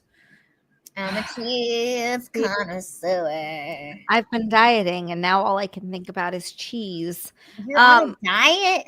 I'm on a diet. I got to lose this last it's like I'm like 3 or 4 pounds away, and it's irritating me. It's annoying me because it's like enough that things aren't fitting the right way. Like my clothes don't quite fit. Like it's not so bad that I'm like an Oompa Loompa or anything, but my clothes don't quite fit, and it's like really pissing me off. It's really pissing me Yeah. off. Okay. Maybe you Yeah. just need to take a shit. Maybe. I wish. Or That'd be like great. sit in a sauna and just like sweat it Yeah, all you need to out. sweat it out. It's water weight. Ugh, just want to get rid of it. It's making me so mad. Joshua, we are not at bikini time yet. We're at 120. We are 80 away from bikini time. 80 away. We're getting close. Yes, 4 pounds of my clothes fit different. Like this is not where this is supposed to be. I don't like it. We're not having any of this. Look at this. It's just like Yeah, just a slight 4 pounds. It's just a slight 4 pounds. It's gotta go. It's gotta go, and it's just making me really mad. Dan said he hates to disappoint, but it's cheddar. No, it's okay. I totally get it. I feel like at different parts of my cycle, my stomach looks different because like about 2 weeks before my period, I'm very bloated and I just look fucking huge. I know people are like, no, you're so tiny, but I'm like, dude, no, I'm telling you, there's like there is a difference. No, And there's a also because difference. we're so short that it's like Yes. a few pounds. It looks like 10 pounds. No, absolutely. Emma said it too. The shorter someone is, the more of a difference a few pound makes. Yeah, it's so when you're small, there's a lot less margin for error. Like if you gain a few pounds, it's a lot more noticeable because it doesn't have as far to spread on your body. It's Exactly. Bullshit. It's bullshit. Yeah, no, seriously, whenever so I got my period a few days ago, and the whole week, like a full week leading up to it, I looked like I was like 4 or 5 months pregnant. It was just like out to here. It's disgusting. My body is so stupid. No, it's annoying too. And then also like the emotional cycle that we go through. Do you know that men have a 24-hour cycle? So I just read that. So you know, like the 3 days of joy that we feel during right as our period is ending, like those 3 days of like everything's great. That's what they feel all the time. Like that. Those three. And it's crazy because I think like there is power in being a woman because we're like a lot more intuitive with our feelings and we have more like gut feelings and stuff. But like that's also the reason they're able to be a lot more logical and, not so like emotional about things is because of the hormone levels. Yeah. So, oh, no, absolutely. There are, like you said, periods of time where I'm super logical, I'm not very emotional. I can take things in stride and just be like, yeah, this is just whatever. I got to tell you, too, I can even feel it when I'm on stage doing stand-up, if like depending on where I am in my cycle, which I'm super excited because when I head out on tour February 3rd, I'm going to Madison, Wisconsin with the Micromaidens. I'm actually in... Thank you.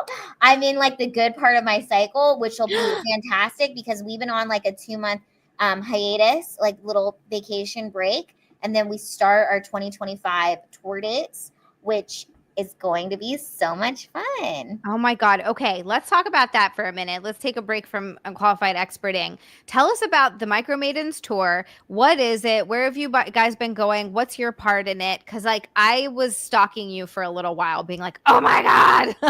Oh my God. You have to come to a show when we come to New York. Yes. So, the Micromaidens, I do stand-up comedy with the group.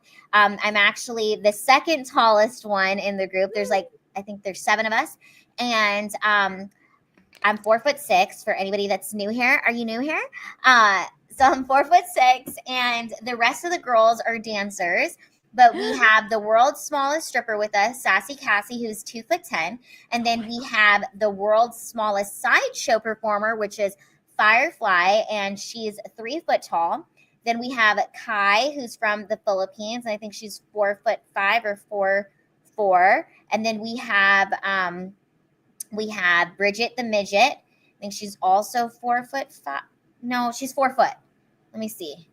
We've got everybody's heights on the website. If you go to micromaidens.com, you will. Oh yeah. So then we got Kai. She's 4'2". My mistake. 4'2".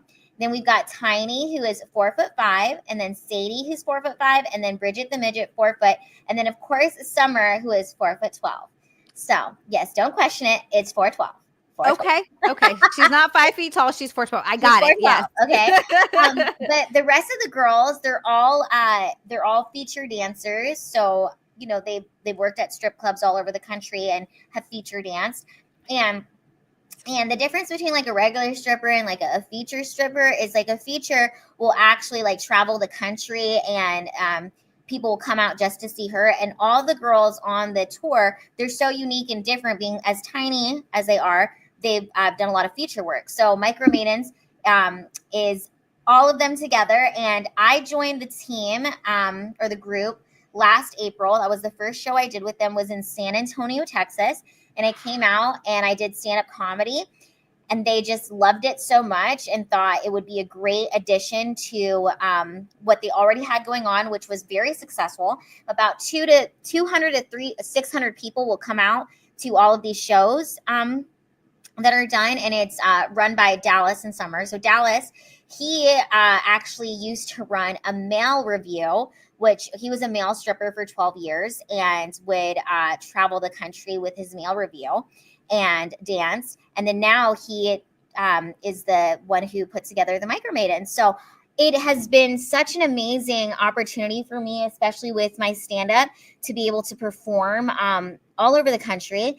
And we perform at venues ranging from strip clubs to restaurants to just all sorts of big, huge venues. When we were in New York, we actually performed at the largest bar that's in all of New York City. It was like a cowboy bar, but like there was like 600 people there, Zia. So wow. Yeah. And I started my cult, my sweetheart cult. So I make you laugh your ass off, and then I'll sign your ass too. So I sign people's asses. If you go to lilahart.com/sweetheart cult, you can see all the ass and titties I've signed in all the different cities that I've performed at.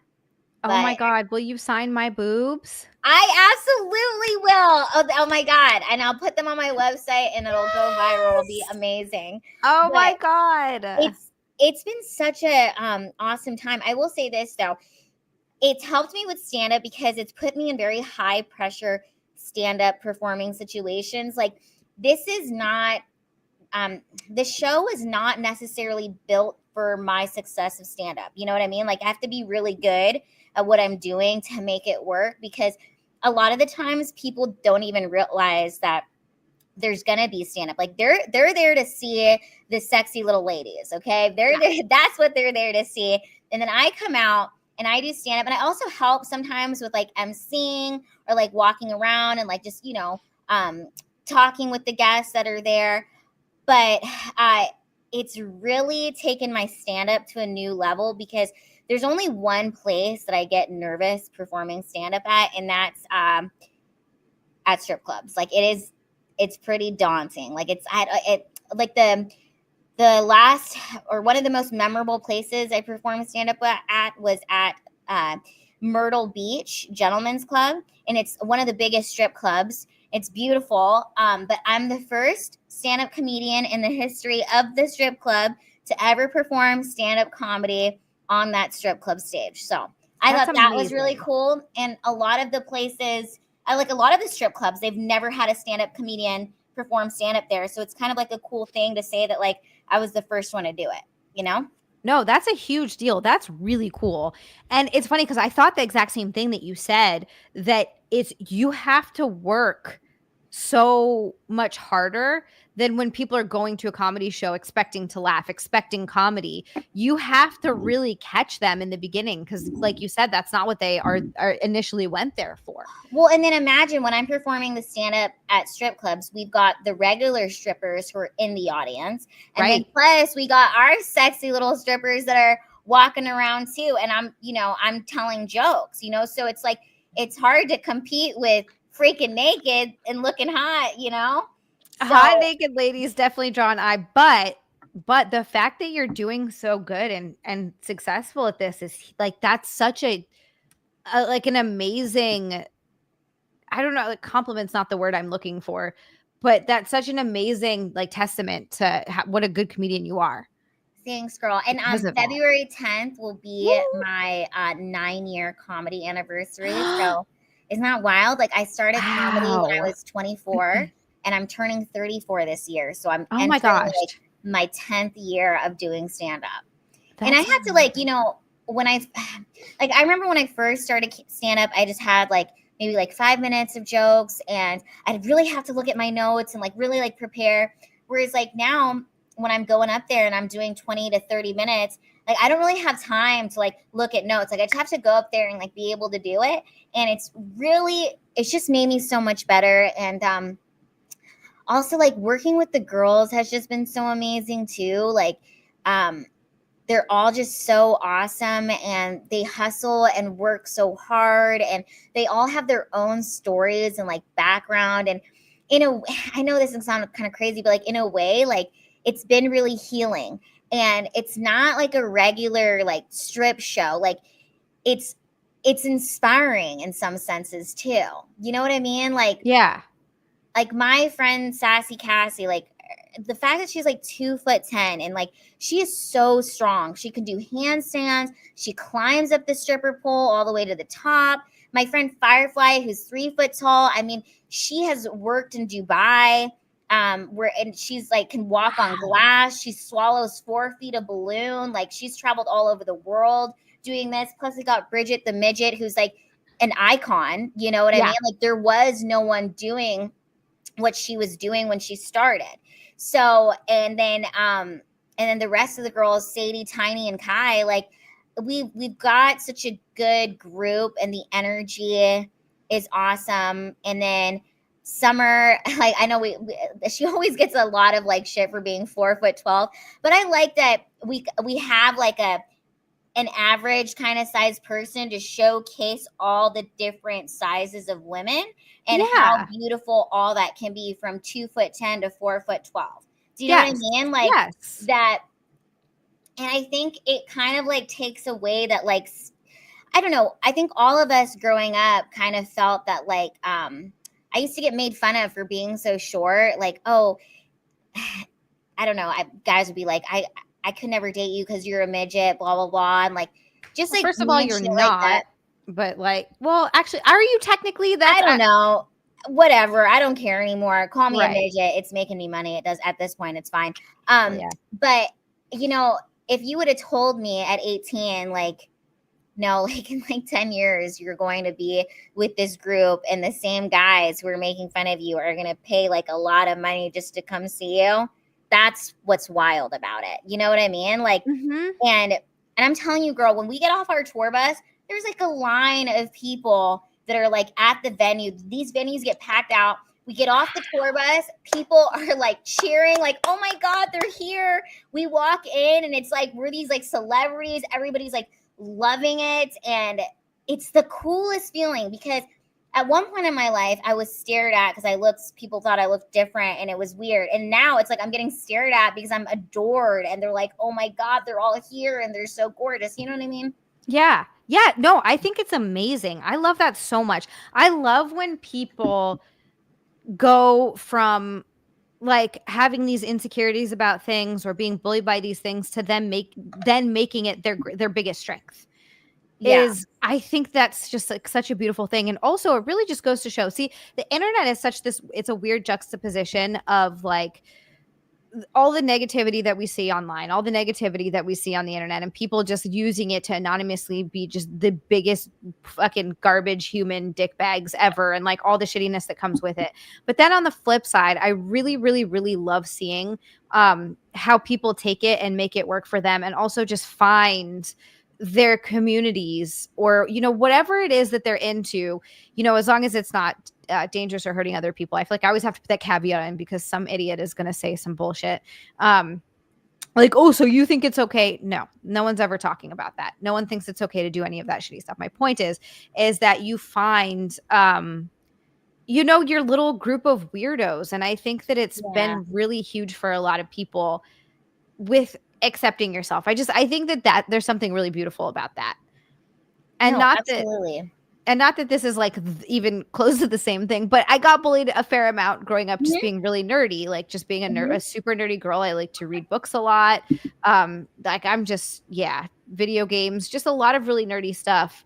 Well, And I think you can relate to the fact of if that version of you could meet this version of Zia, who's like right, on here with the heathen, right. has a fan base, is about to get into her bikini, and is like proud of herself and her body, and that she can talk to such a massive amount of people, and you have fans who adore and love you.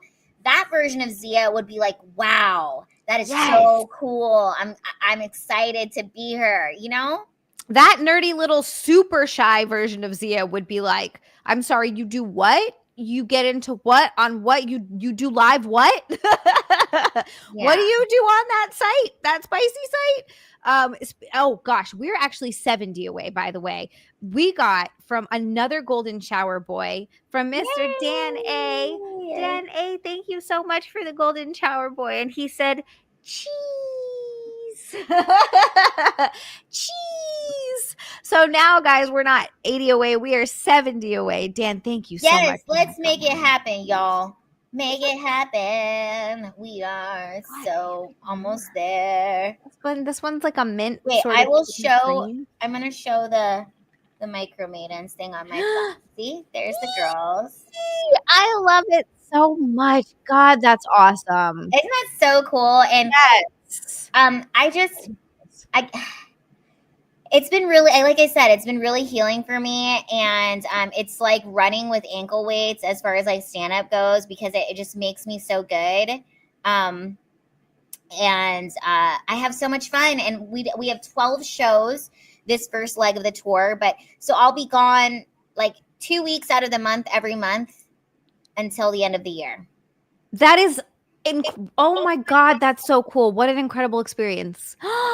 Yeah, if you go on the website, micromaidens.com, you can see on the map of the United States all the places we have booked, and it's all on there. So you guys check that out. But you can also go to lilahart.com, because I have links that send it out there. And again, don't definitely go to lilahart.com/sweetheartcult, and you can see all the ass and tits that I've signed. Yes, do it. Go see that, because that's amazing. That's so amazing.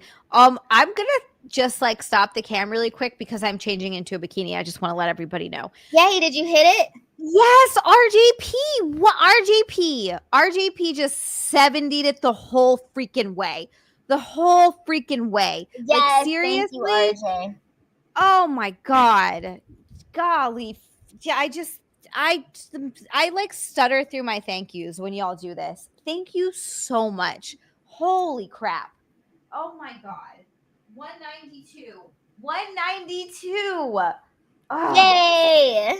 Can't get over it. Okay. I'm trying to decide which bikini I need to put on. Which one I should put on.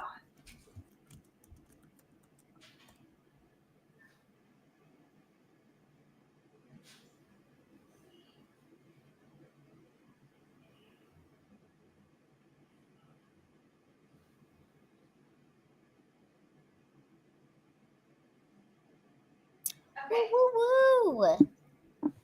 Let me see. I think because of hair reasons, this one would look really cool. Oh my God. RJP, seriously, thank you so much. Oh my goodness. Absolutely incredible. Okay. I do have so many to mix and match. Oh my God, please tell me this one's not too tight. I'll cry. No, it's good. We're good. I was going to be sad. Oh, this is so like 90s-ish. I'm naked. Well, kind of. I'm topless.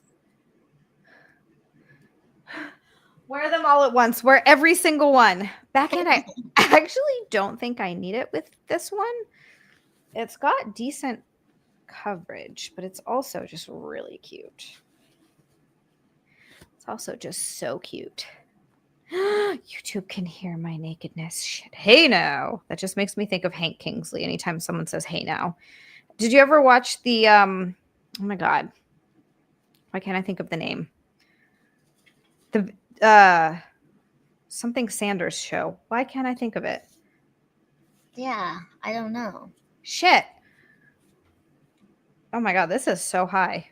I mean, so long. Ah, it's so long.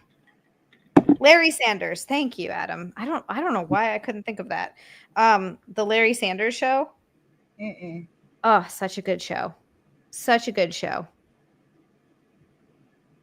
Okay, I can do this. Oh my god, and someone just dropped an orange boy, which means we're only 80 away from cat cow. Now What? we're only 80 away from cat cow. I gotta make cat cow. If we hit it, that'll be fun.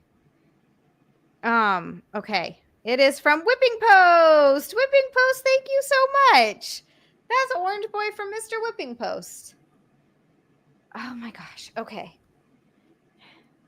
Didn't Gary Chandler pass away? I honestly can't remember.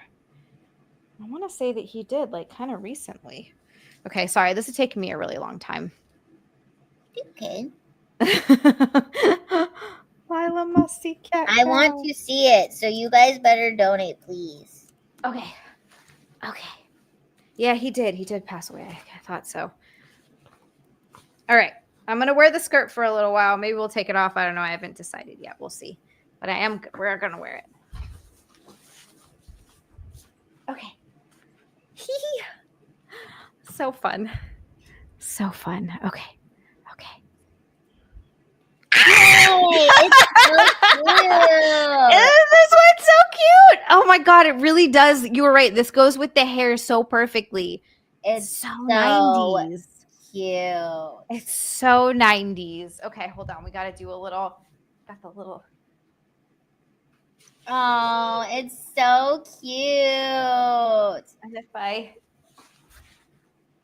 Yes, I love it, Xia. It's so cute. Thank you. I love this one. Oh my gosh. Okay. This is exciting. See, this is why exciting. You got to get new bikinis. Just always have to have nice new bikinis. It looks amazing. Thank you so much. Wait. Yeah, your boobs look awesome. Those are like, they suit you so well. Thank you. I think like they are huge, but I do think they fit my frame pretty well. Like I do. No, but okay. But they're huge, but they look how well they look in a bikini. They do look good in a bikini. That's true. You know? And so it's like, they look really good. And they're exactly what you want them to look like. Yes. So I like this. This kind of reminds me of like a I don't know, like a 90s go-go dancer outfit, especially with the skirt. Like an alien invasion. Yeah, I need those little alien things. RJP, it's right here. I see it. The 4 pounds that's sneaking at me, it's right here. It's right in this little area. It's such a slight 4 pounds, though. I know. It's enough, though. And like right back here, I'll keep the 4 pounds here. But that's... Yeah, just have it like redistribute. It would be so cool if I could take all 4 pounds and just move it into my butt. That would be so good. Oh my gosh. Okay, this is fun. Should we keep the skirt on for a little bit? What do y'all think? Everyone tell us in the link. In the chat. Maybe I have 4 more pounds of linguine. So I have an inguinal hernia. And what? Yeah, it's a hernia right here. I have 3 freaking hernias. What? No skirt. How did you get them? This one was, I don't know where these 2 came from. So I have one here that's right above my belly button, if you can see it. See, there's like a little bump out. Yeah.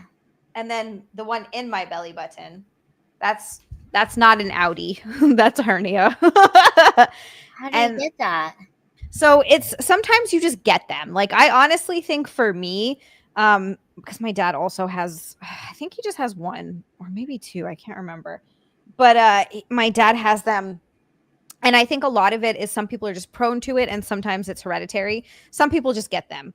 Sometimes it's because of lifting things. And I know because I lift weights and I've been lifting weights since I was like 13, there's a good chance it's that. The inguinal one, I know when I got it, I felt when I got it, I was deadlifting. And I went to go, and not even heavy, by the way. This is what pisses me off so much. I think I was deadlifting like 135 pounds, which is pathetic. Like that's so not. It's just not heavy. My RDL is already up to 155, and I'm just frustrated because it was such a small, and my form was good. I was filming the set that it happened on, and I sent it to my coach, and he's like, don't feel bad. He's like, these sometimes just happen. He said your form was good. I wouldn't have even tweaked anything. This isn't your fault that you got this, and so that did make me feel a little bit better. It's just sometimes they happen. So essentially 135 pounds is more than I weigh. Sorry, XDLs. But it's just, yeah, it's when you're lifting heavy things, and I was bending at the waist, and I went to go lift it up. It's just a little tear happened in the like muscle that is holding all of your organs in place. And so it could be a little piece of intestine. It could also be, I think it's possible that maybe like one of my ovaries or something, because I notice it really starts to hurt more when I ovulate. And I looked it up, and it said if that's part of the hernia, that can be why it hurts so much more. But anyway, yeah, it's just like a little piece of it popped out, and I felt it when it happened. It was like a weird burning, pinching feeling, and I was like, "Fuck, what is that?" And I like went into the bathroom and saw like a little tiny thing, and I coughed, and I saw it come out, and I was like, "Fuck." Like I know what this is. And I went to urgent care. First I left it alone because I was like, all right, well, it doesn't hurt anymore. Like it wasn't bothering me. I just lowered my weights a little bit and tried to take it easy. And then I went to urgent care like a week or so later, and she felt around in there and was like, yeah, I don't think that's a hernia. She said, I think it's just, I think it's your lymph node, but come back if it gets bigger. And that was like over a year ago. And it's still hurts, and it pops out when I cough. Like I know it's a hernia. So I have to make you haven't gotten it checked again? Because I don't have health insurance. Was it really expensive to get done? So gosh, it was like I could go get it checked again. I don't know how much I would have to pay for the test. The exam was like $150. And it wasn't like crazy expensive, but if I have to get surgery, which is absolutely what's going to happen, it's the only thing that fixes them. And I looked it up. It could be anywhere from like $6,000 to $10,000, and if it's a complicated case, $22,000. So, yeah, I need health insurance. I'm working on it. I'm going to get it, and I'm going to go to the doctor. But yeah. It's so fucked how expensive health insurance is, and it's just not fair. Dude, it's out of control. I was looking at it, and for decent health insurance, I'd be paying $1,500 a month for the two of us. And that's they're giving us help too. Like, because we only make a certain amount, they give us help. And then you still have to pay out of pockets for all your visits until you hit your deductible. That's horrible. Yeah, like what the fuck is that? Ugh. I just noticed my bikini matches the chair. Yes. I just noticed that. You want to do more unqualified experting? Maybe there'll be some fun stuff. I want someone to donate so I can see this cat cow thing. Oh my god. How many people are in the chat right now? 85. Okay, so there's 85 of you in here. If everyone just gave $1. Oh my god, that's true. It would only take $1. Yes. Can you just give $1, please? And I was like, come on, I want to see. No, I'm serious. Okay, so I was on this podcast, and sometimes people, when I'm on podcasts, people are like, I don't like her voice. Wait, people said that to you? Yeah, people have said that about me, and I'm like, dude, why? It's so I don't know. My voice sounds like Jennifer Tully. I think, okay, you know what it is? I think it's because I have a range of voices. Like, there's this voice that's, okay, I'm very serious. I'm talking, like, about a serious thing. And then there's, like, this voice. And I'm like, oh, yay, I drinky. Yeah. You know what I mean? And then be like, why is she talking like that? I'm like, I can't help it. Sometimes, if I'm excited, I turn into this little, like, baby voice. But it's just because I have a range of characters. There's nothing wrong with that. Mad at me. One time I did this event. And I was an Oompa Loompa. But my outfit was so cute, okay? So it was so cute, and it was for a party, and I got paid very well just to go to this party. They also hired a band. And because it was my Oompa Loompa outfit, and sometimes I think when, like, I'm like shy. I'll talk in a higher pitch voice because it just happens. Yeah. And the guy who was running the band, he's like, is that your real voice? Or are you like putting on an Oompa Loompa voice? I'm like, no, it's my real voice, but it's not my voice all the time. I have a range. Do you guys know what I'm talking about? Yes, I totally get it. My voice gets high when I get it. Also, when I get excited. Yes, and I think the people who get upset about it, like they're just mad because I think they actually like really like it, and it's probably like bothering them. I think that high pitch voice. I don't know. Look, I could be wrong here, but I would imagine that higher pitch voices are more attractive for women because it's more feminine. That's what I would think. I don't know. I'm gonna need some guys to weigh I in don't know. I think already. again, I feel like I have there's different parts to it. It's like right now I feel like I'm talking in like my like regular voice, but again, it just depends on my mood. Sometimes my mood is like, yay! I don't know. Yeah, no, I understand. And like you said, when you get serious, your voice gets lower. I read that, and I can't remember which way it goes. If it's oh my God, Slosher and RJP, just both. Slosher, thank you so much. Hi, Slosher with 25. Slosher, thank you, thank you, thank you. And then RJP with another 80. Okay, so we hit it. We hit it. Thank you. We Oh get my to God, do you cat guys. cow. Thank you so much, you guys. Thank you guys. I'm excited. They knew I wanted to see cat cow, so that's why. They knew you wanted to see cat RJP. See cat Seriously. cow. Thank you, RJ. And then whipping post just with another golden shower boy. Yeah. Oh my God, you guys, Yes. thank you so much. Cat cow. What is It's cat cat cow cow? time. Okay. Okay. This is so exciting. All right. So cat cow, you guys are incredible. Now we're 65 away from squats. Oh God. Okay, we have to get that too, y'all. Nope. Now we're 60 away from squats. Who did this one? You guys are amazing. We got 508 from Mr. Saw. 508. He said, oh, Saw, thank you. He said, love you, Lila. You are the best. Zia, I was at the gym and the one trainer was telling the one lady on back bends about cat cow. You see, I'm telling you, cat cow. Physical therapists are talking about it. Gym people are talking about it. This is a very important thing. And yes, I will go to the doctor in a few weeks. Good, because I was looking and it won't heal on its own, and it's just a weak spot. Yeah, no, it will not heal on its own. You have to get, unfortunately, surgery for real. that. Like, there's nothing you can do to not get surgery. Nope. It is. You got to get the surge. Although when I did get these two checked out, the one above my belly button and the one in my belly, or no, I'm sorry. I never got the one above my belly button checked out. The one in my belly button, I was like, what is this? I was like, I didn't used to have this. I didn't know what it was. I was like, I don't have an outie.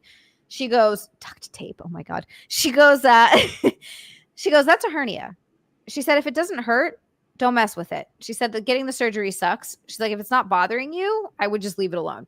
And I've had this one for, I don't know, probably 10, 15 years. I just noticed it one day, but I've had it for so long and it's never once hurt. So I just don't even think about it. This little fucker. I kind of like that. I kind of like that she wasn't like pushy on the surgery. Yeah, no, it was good. She's like, the surgery sucks. Same. I really appreciate that. Yeah, umbilical hernia. Thank you, Mariah. That is what it's called. I really appreciate that. And I talk about this often too. Because, a lot of plastic surgeons will just take your money. They're like, yeah, whatever. I don't care. Whether you need the surgery or not, I'm going to do it. I remember I was going through a particularly rough period of time. I was not feeling very good about myself. I was just sort of starting to do more things on the internet. And it's kind of jarring at first when you see the shitty things people say about you. You get used to it. And then it just becomes a whatever. But at first, you're kind of just like, what the fuck? Yeah, like people say some of the worst stuff. And I was kind of at a low point. I wasn't feeling very good about myself. So I actually went to go see a plastic surgeon about getting rid of the buccal fat in my face because I felt like my face was too fat. I was like freaking out about it. And they just pull out these little walnut-sized fat pads under your cheekbones from inside your mouth. And I remember going for the consultation. I paid $100 to go to this consultation for this plastic surgeon in New York City. And he was like looking at my face and he took some photos and he was like, look, I wouldn't do this. He's like, I wouldn't do this on you.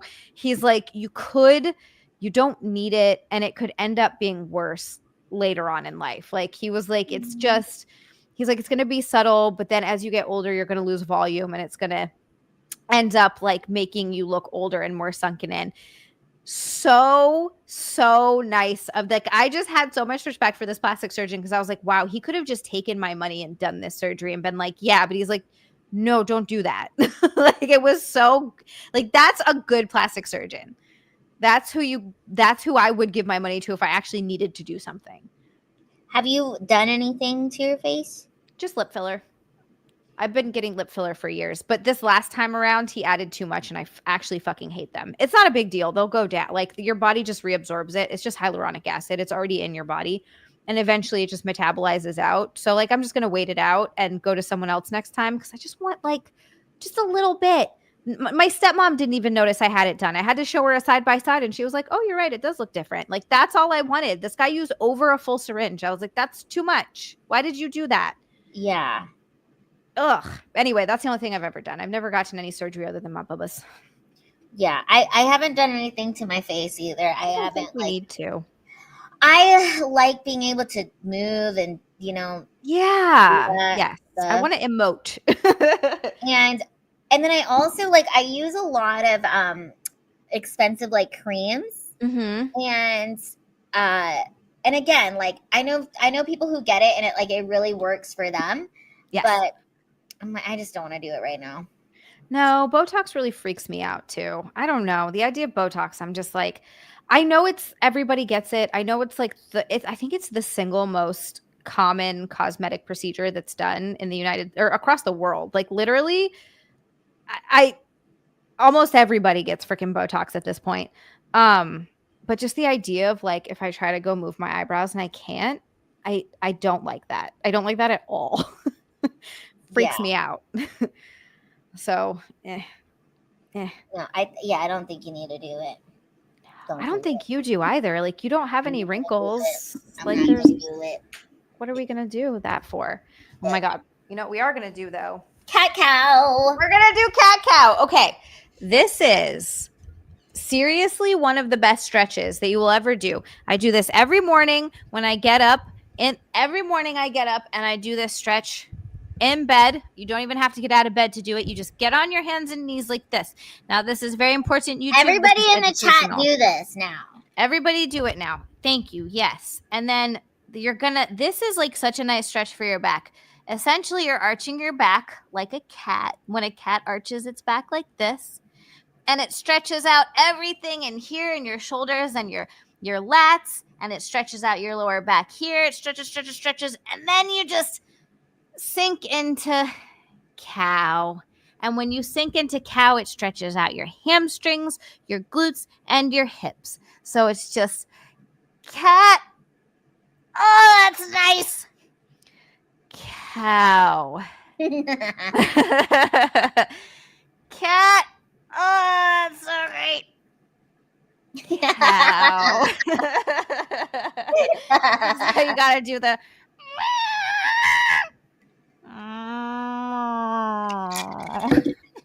And then let out a fart. And then, yeah.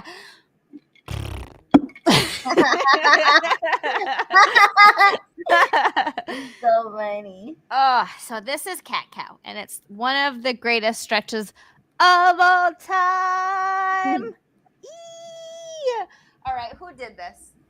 Okay, someone did the dance of our people, and then Alexander said, "Don't fart." Too late. Oh no, that's right. Frank said he tried once and he pinched his sack. Oh. Yes, MA. Okay, you're absolutely right about this. So MA said Botox for migraines and excessive sweating, I think, were some of the first clinical uses for it. That's true. And it can also help with TMJ, like overactive masseter muscles. I feel like that's a different thing, though. Like, if you're getting it for that, that's not the same. Okay, girl, though, I feel like some people will be like, oh, I get it for that, as like a way to like, I feel like there's a smaller percentage of people who actually have that. And then I think there's other people who are like saying that they have that to justify the fact that they got it. It's way better to be like, oh, it's a medical reason, not like I'm trying to get my jaw snatched. You know what I mean? That's true. There's just so many people I'm like, oh yeah, it's helping my TMJ, my TMJ. And it's like, no, bitch, you just want to get injected. Oh, that's hilarious. That's probably so true. I bet you Sandy much girls are like, yeah, it's because my jaw hurts. Lounger said, okay, I'm doing it, and my Uber Eats guy is looking at me strangely. Seems confused yet interested. Oh yeah, my Invite him in. Yeah, invite him in. Tell him to have a seat. Do some cat cow with you. All right. Somebody else did another, by the way. We are 40 away from squats. Oh, for Pete's sake. What am I doing? Nick. What happens when we surpass squats? Is there like another thing? Yeah. So at 500, we do XDLs, which is just Xia RDLs, Romanian deadlifts, Xia deadlifts. And then at 6, I cover myself in whipped cream and chocolate sauce. And I do have chocolate sauce, I have caramel, and I have whipped cream. Just what? Yeah. Oh yeah. my gosh. Yeah. It gets wild. We get wild up in here. We get crazy up in XiaLand. Okay. Wait, is this every week? Every time we hit it. Yeah. Every week. I stream 3 times a week. What are your 3 streams? So I got on Tuesday, I have Xia next Tuesday. Okay. And it's just a chatty, fun stream. I just usually stream on my own and chill out and chat with everybody. And then on Sunday, on Friday, we have, thank you, now I can see. We have Unqualified Experts. We have Unqualified Experts on on Fridays, which is what you're doing now, obviously. And then we give advice to the internet. It's very fun. And 10,000 butt stuff. And then on Sunday, which is the next one coming up, at 700, she sacrifices a virgin. Yes. Oh, yeah.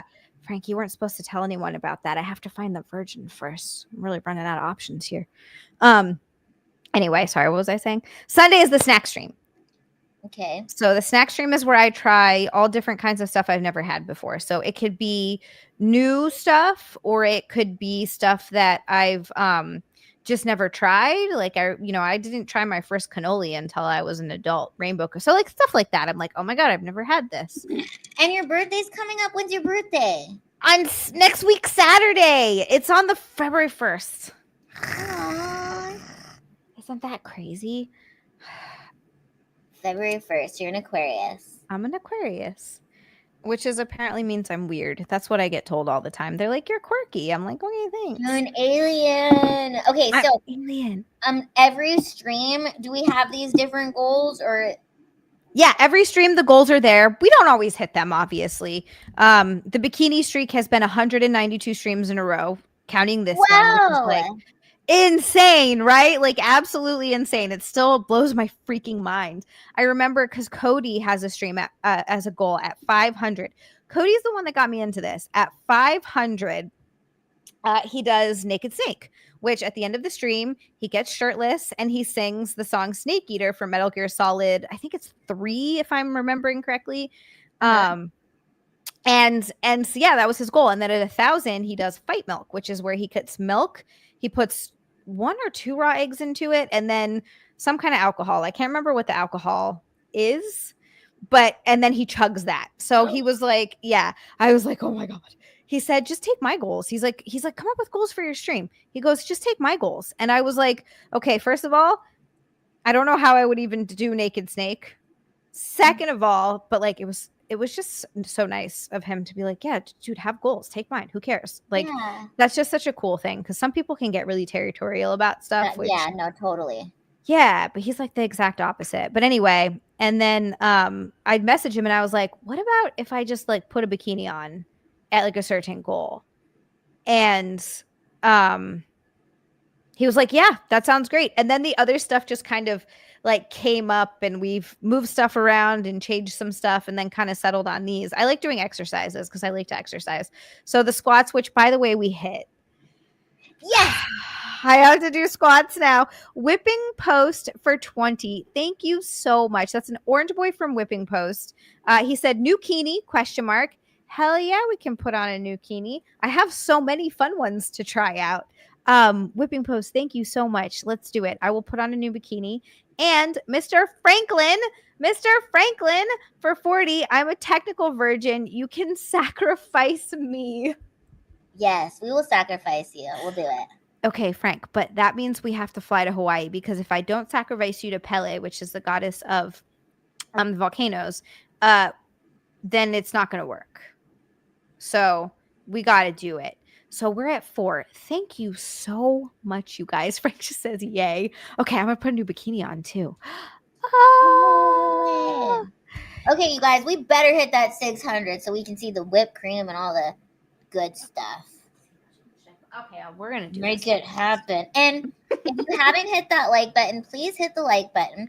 And also, everyone in the chat, can you please tell me where you are watching from? I'm in Dallas, Texas. Put in the chat and tell me where you are at right now. And I know you're not in my closet, so don't even say you're inside my closet. Tell Who me said where that they're inside your closet before? Some people, they'll be like, I was watching from the inside of your closet. That's like, so okay, creepy. you weirdo. So creepy. Okay, Northeast, what? I don't know what that means. Oh, Denmark. That's cool. Long Island. Pacific Zone. Louisiana, Kevin. Louisiana, California, Southern Indiana. Wow, London, Pennsylvania. Oh my gosh. That's cool. Okay. God, I have to pee again. That's okay. Kentucky, SoCal. Crazy how much I pee. Ridiculous. Massachusetts, Alberta, Canada. Pearl City, Oahu, New York, Massachusetts, Greenland. Wow. Okay, and make sure you hit that like button, y'all. Hit the like button. So we need those likes. All right, how do I put this on? What? How does this work? What are these bikini? This bikini top is the most confusing bikini top I've ever seen. Okay, no, now I understand. Yes. We're figuring it out. I am a smart lady, SMRT smart. Yes. SMRT smart lady. Oh my gosh. Smart lady. And Courtney's in Washington State. I want to visit Courtney. Yeah. I want to visit Lila too. I want to go to Texas. Yep. And then I want to go to Washington State. That would be so fun. Oh my gosh. Yay. I did weighted squats today, and my personal best, I hit a PB, 130 pounds. Very proud of myself. 50. That is amazing. Thank you. Okay, I'm going to pee. I'll be right back. This bikini is so cute. You guys, I have a chocolate bar. I'm going to get my chocolate bar later. I'm so excited. I have a white chocolate bar. I'm going to eat it. It's so good. Yay. So, if you come to Texas, you have to try Texas barbecue, which is delicious. Yes, this is my hello. How does it work? Hello? We are about to have Xia do some squats. It's the Xia squat time. And if you would like Xia to get into different bikinis and put chocolate syrup all over her body, then make sure we hit that goal. Okay? If you like ice cream. Hello? Slosher said Lila is a one-woman party. Hell yeah. Oh my God, it's so cute. We love it. Thank you. I love this one too. Oh, these are, oh my God. Honestly, these bikinis are so much fun. That was cute. Is that new? This is new. This is one of the ones that came in along with the blue one. I've got this one. All right, it's time to do squats. Oh my gosh. I did weighted squats. I said that already. I did weighted squats today, and now we're doing body weight squats. It's a freaking squat day. Let's go. Yeah, you need to be on a beach in Hawaii. Oh, I want to be on a beach in Hawaii. I miss my home. I miss it so much. Yay. Lila, you were born on Oahu, right? Mm-hmm. I think that's so cool. When was the last time you've been back? I was just there for a Micromania, the midget wrestling tour. I went there and did some comedy. Oh my god, it was so much fun. I had the best time ever. Did everybody there just love you? I bet they loved me. It was amazing. I need to go back. Me too. We could go visit my sister in prison. She's getting out soon, though. When is she getting out? Within the next couple of months. And she'll be in furlough. But we could How many are you gonna do? 6. 10 from the front, 10 from the back. Wow. 7. Exciting. 8. So where are you guys touring the Micromaidens? Do you have all your tour dates, and where they are going to be next? I will tell you. I'm so excited.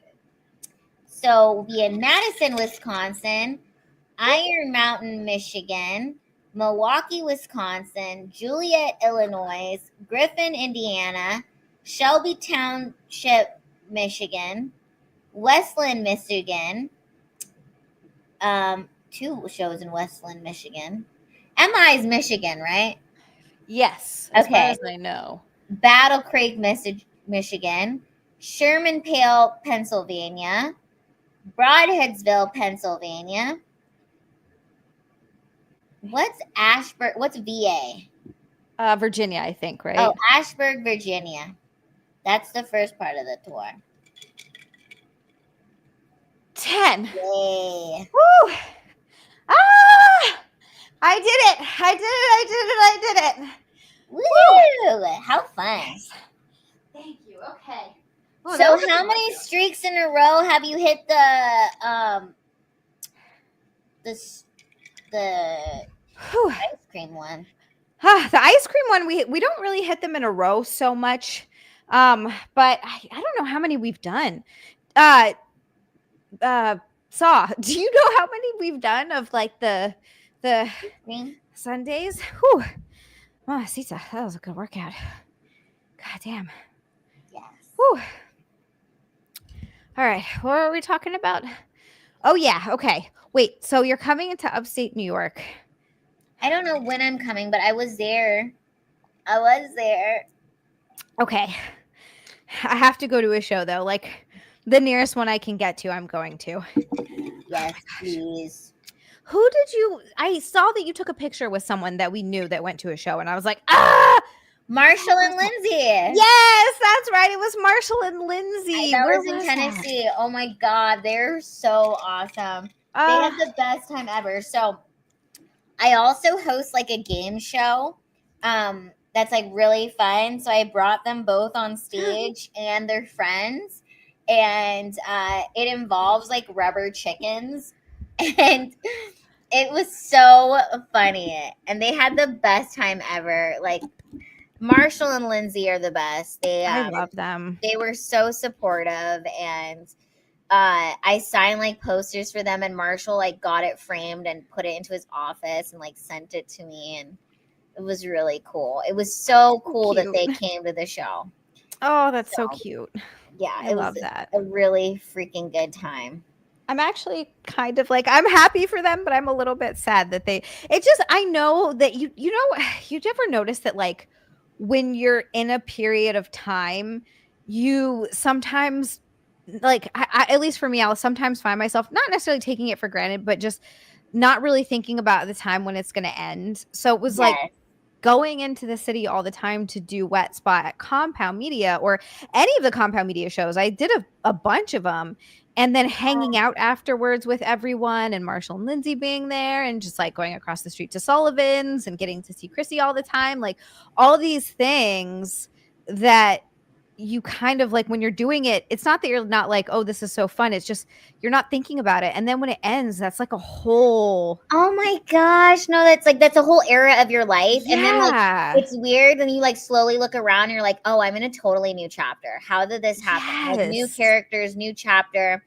I am so happy that I did get to come to the wet spot. Remember when I came and I was in Yes. town? Um, Yes. but I also, like, it's crazy to think that that was my first and only time, and it's like it doesn't exist anymore. Right. It's just gone. It's but I'm How so often were you on happy the to do it. show? I did it pretty regularly, at least it feels like. Like, I did Wet Spot a lot. I used to do I came on Anthony's show once, I wanna say, which was also really fun, and then I did that Jameson show, which is Don Jameson, who used to do that metal show, because I love metal, and so he had me on that a few times, and I wanna say there were a couple other ones that I did too, so it was like it was enough that I was in there often. The studio was really freaking cool. It was Right? really cool, and Christy's show was so awesome. So fun. And she always had like you always got to meet the cool like I met so many cool people doing the show, and it was I liked the girl that was on it. Do you remember the girl that was on her episode? no. We, like, played her, like, video. Oh, the little no. Am I thinking of the right one? The little tiny girl Yeah, she was that tiny, and she the was, like, BB. really she was into, like, Yes. butt stuff. Yes. Um, Yes. Like hardcore. Yes. like, that was, Yeah. like, her thing, and then also, like, it was fascinating because I feel like she was also, like, she had, like, a degree and a career and, like, Mhm. this really, like, big important job that she left to go into the adult industry, right? Yeah, and she was so happy. It's just like that's what Yeah, I she was love. cool. She I was liked so her. cool. She was really cool. She was really sweet. But that is what I love about, sort of the adult entertainment industry or people that get into doing OnlyFans, like I sort of came from I worked at a marketing company like before Yeah. I did that. Like I wrote copy for like I had clients where I would write copy and run social media pages for video games and health um like empires. It's just so interesting what you come from, and you're like that's not my passion, and it's this really big leap of faith that you kind of have to take, or you start off and you just keep doing it until you get to a point where you're like, okay, now I can do this. But it's so interesting to see the people that quit and do something because they're like, no, I truly enjoy doing this and this is a really fun time. And then but then you hear the horror stories of people who were preyed on or really taken advantage of in sort of that industry. So it's just like such an interesting, but I love to see when people are doing it because they're like, no, this is what I want to be doing and I love doing this. I recently watched like a video on like Love Don't Judge. I don't know if you've seen their like YouTube channel. No. It was sometimes they just have like interesting people on there. Like Mm-hmm. sometimes people with disabilities who find love or like whatever. But there was these people who were like, it was a man and a woman and they're together and they met in the law enforcement. Like they were both police officers. Like um she'd been in it for years and he was like a rookie police officer, and then they got together and then they both quit their jobs being police officers to do OnlyFans. Good for them. And it was, they looked totally in love and like they're happy, but he was talking about how he was like literally putting his life in danger going on high speed car chases. And but it's like fascinating too. I think we're like living in interesting times where it's like, damn, like these police officers aren't making enough money to where like they have to do this, but then also they didn't, it seemed like they were happier doing it too, Yeah. which Well, is you interesting. you control your own I'll say this about it. It's a lot of work and you do end up putting in more time than you do at like a regular job. Like I'm working a 9 to 5. I work way more and find myself doing way more little things Do and you being have like, like oh, a I've got to schedule for your like OnlyFans? Like how do you do it? I try to have a schedule for it. I make sure I post almost every single day. If I miss days, I get really mad at myself. But I try to post every single day and I try to release like 3 to 4 pay-per-views a month. And then I do custom content. So like when people ask for like specific things, I'll do that for them as well. Um, And when you constantly have to be messaging people and talking to people and that's the time consuming part of it. It's keeping also my favorite part of it. relationships. Yeah, it's a interest. It's so you spend your answering messages, and then when it comes to shooting stuff too, you'd be surprised at how time consuming that can be, because there's hair, makeup, outfits, lighting, and once that's all done, that takes a while. And then once that's done, you actually shoot everything, and you shoot a bunch of stuff, like just a fuck ton.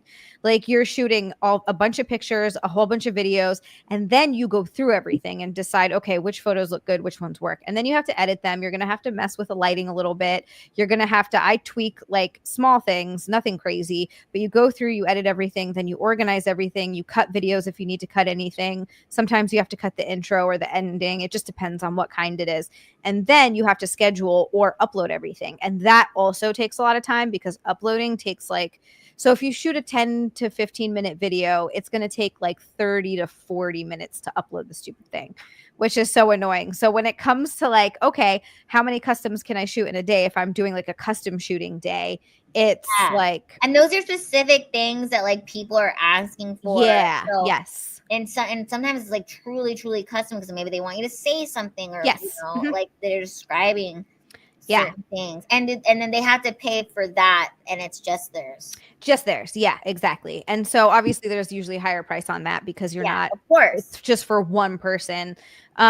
But yeah, so it's like that kind of stuff. It just becomes, you think, oh, it's quick and easy.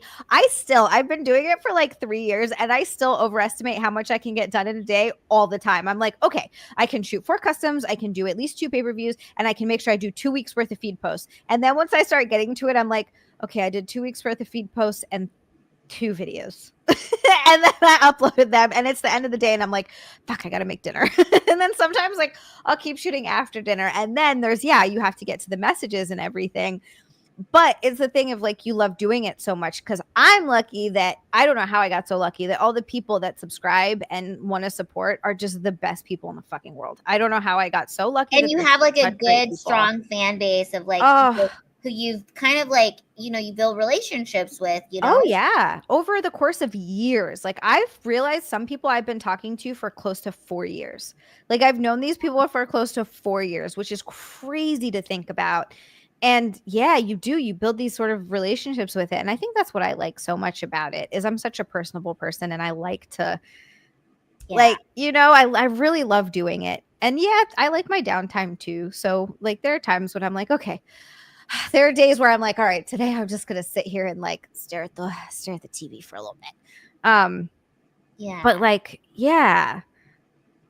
Lounge Singer, there are videos where Nick is like, oh, do you need help filming this? And I'm like, no, because you will start laughing and then I will start laughing, and I cannot have that. Like, it's really funny. Like he does help me film a fair amount if I need him for like angles or moving stuff. But there are some things that I'm like, you have to go in there and watch something, because you can't listen to me talk.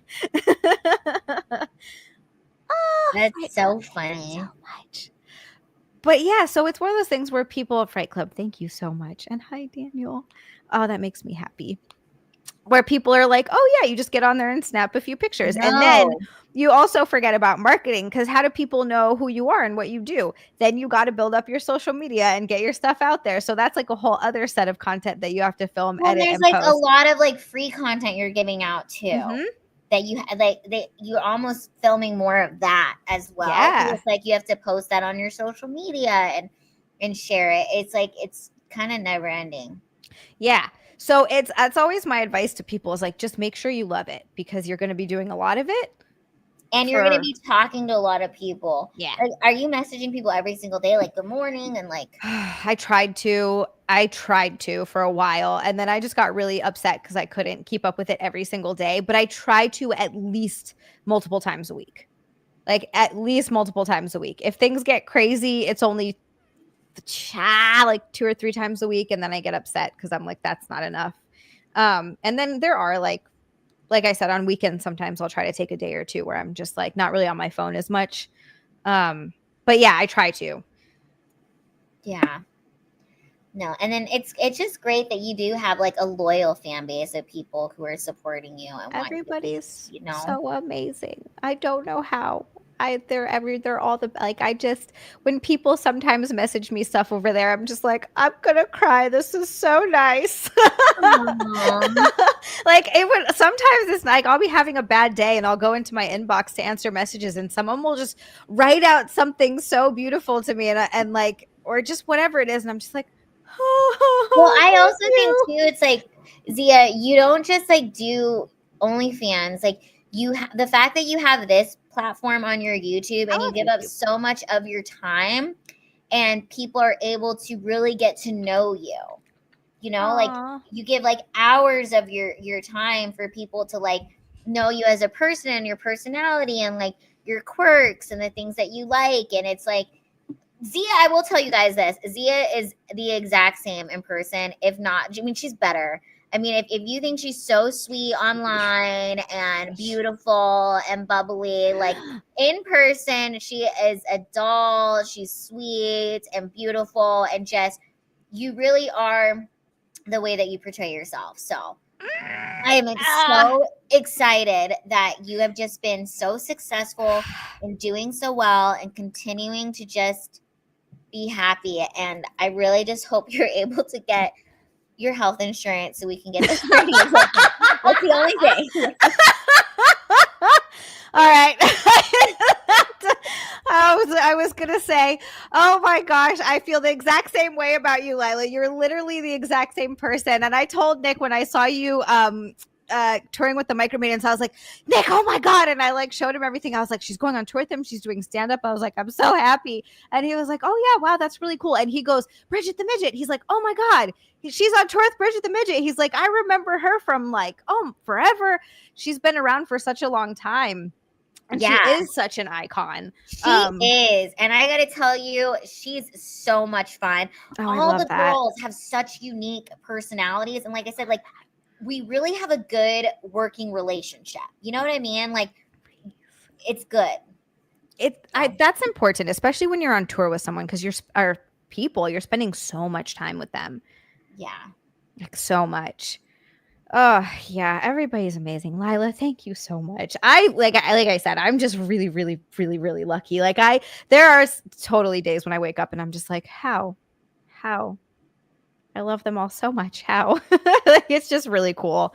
How are you feeling? Do you want to do some more unqualified experting? Yeah, let's do it. Let me go get my Alrighty. chocolate bar though. So just Oh, stay here. yes. Oh my Let gosh. me I get my will wait. chocolate bar. I'll be right back. Chocolate bar. Oh my gosh. I want a chocolate bar, but I can't. It's diet season. We're going to do this, you guys. XM202, hi. And Reese, hi. Oh, you guys, thank you so much. You know what? Cody's a good egg too. We like him. We like him. And I know Prabjat. I'm so sorry. I know I didn't say that right at all. At all. But she is. Lila is so fun. She's like that too. She's like that in person. She's just like the sweetest, most amazing person ever. God, yeah. Thank you. Thank you. Yeah, Cody's a good egg. We like Cody. He's another just like very genuine person. He's also the same. Like Cody on screen is exactly Cody off screen. He's literally the exact same person. And he's also just like, I don't know, he's just really warm and easy to be around. Like picking him up from the airport, that was my first time ever meeting Cody in person. And I had absolutely no idea what it was going to be like. And not that I was like nervous, but I was kind of like, is this going to be weird? But it totally wasn't. We went, what did we do? We went and got food before we got to the content house. And then I think we went grocery shopping too. And then went in and then everybody's all there. And it's like, we're all mixed together and talking and hanging out and stuff. But it just felt so easy. And you're just like, oh, Cody's just this cool, warm Southern dude who's just like, hell yeah. It's just so much fun. Fright Club, I don't know, but imagine that. I'm just walking around and someone's like, here's $200. And I just whip a bikini out of my purse or just pull my clothes off like Superman and I'm in a bikini. Ooh. That's what I got. And I went to the bathroom, which was great. That was fast. Wow. I got Hershey's chocolate bar. Oh, you got the cookies and cream. That's some good stuff. Oh, that's some good stuff. I'm jelly. MA, we did not sing Naked Snake in the car, but I wish we had. That would have been great. We should have filmed it. Melissa said Lila was an absolutely incredible guest choice. Thank She's you. always incredible. Literally I feel like it's been always. so long since I've seen you, It talked to has. you. It's been like since Simpcast. I haven't been able to get on Simpcast as much, which kind of bums me out. I've been, because Monday has now turned into a content shooting day. And Yeah. so on Sunday nights, I also stream. And so by the time I get done, I'm like, I have to go to sleep. I want to jump on Simpcast, but I'm like, I need to sleep because I know that I won't shoot anything tomorrow. Makes me sad. How good is that? It's so good. And I have another one. I have two. Reese also said Lila is so cute. Good guessy. Thank you. I know. Yeah, for people who are saying they don't like your voice, I think they're just like straight up retarded. You have the I know. I think cutest voice ever. maybe it like it. I don't know. They're like, oh, the voice is so irritating, and I'm like, no, it must. It's probably turning you on, and it's upsetting you. That's why. You know what? I feel like it was actually you that said this on a Simpcast before. I'm 99% sure it was you. When guys will just get, maybe there's women too. I don't know. People, whatever. People online get so mad at you sometimes for like being in a bikini, for example, or just anything, showing cleavage, whatever. They get so angry. And I think it was you that was like, it's because they're turned on. They're mad. No, they are, because you have an amazing body. Like, sincerely, thank you so much. You have a really good looking body. You have a great ass. I mean, the tits fucking look awesome. But even before you had tits, you always had like such a cute persona. You know, you have a really good aura, but you're fucking hot. And anybody that's upset with you for being in a bikini, it's like, you just mad because you can't be in a bikini like this, looking like all cute and shit. I don't get it. Every time I see a hot girl in a bikini, I'm like, ooh, the amount of like beautiful women that I follow just because I've seen a post pop up on my feed it's out of control. I follow so many hot girls that post in bikinis and lingerie, and I'm just like, oh, they're so beautiful. Like, I'm telling you, people who are mad about it are like, it's because they can't do it. That's why they're so angry. And again, it's like, just mad, you know, and it sucks. They have to feel like, don't take away everybody else's fun, because we're having a good time. Yeah, we're over here having a great time. You can be miserable on your own if you want, but I want to look at the pretty ladies. They're pretty to look at. Fun. Yeah. And also, it's like, we're all gonna die, so it's like, can I just have fun while my body's like working and I only have 3 hernias? Like, come on. Exactly. Wait until I have 6 hernias and I'm like freaking Swiss cheese over here. Let me just enjoy this. Thank you. I'm gonna have to get another goddamn surgery.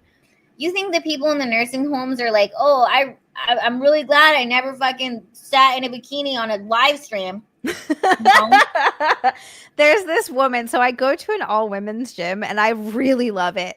But I've made, of course, the ladies that I've made friends with are all like much older than me. Like this one lady, Barbara, she brought me socks today. I love this woman. She's so sweet. She brought me little special for workout socks that have little grippies on the bottom so you don't slide around. Oh my God, that's so nice. Isn't that sweet? She was telling me about them. And today she comes in and brings me a pair of these socks. And I was like, oh my God, I just love her.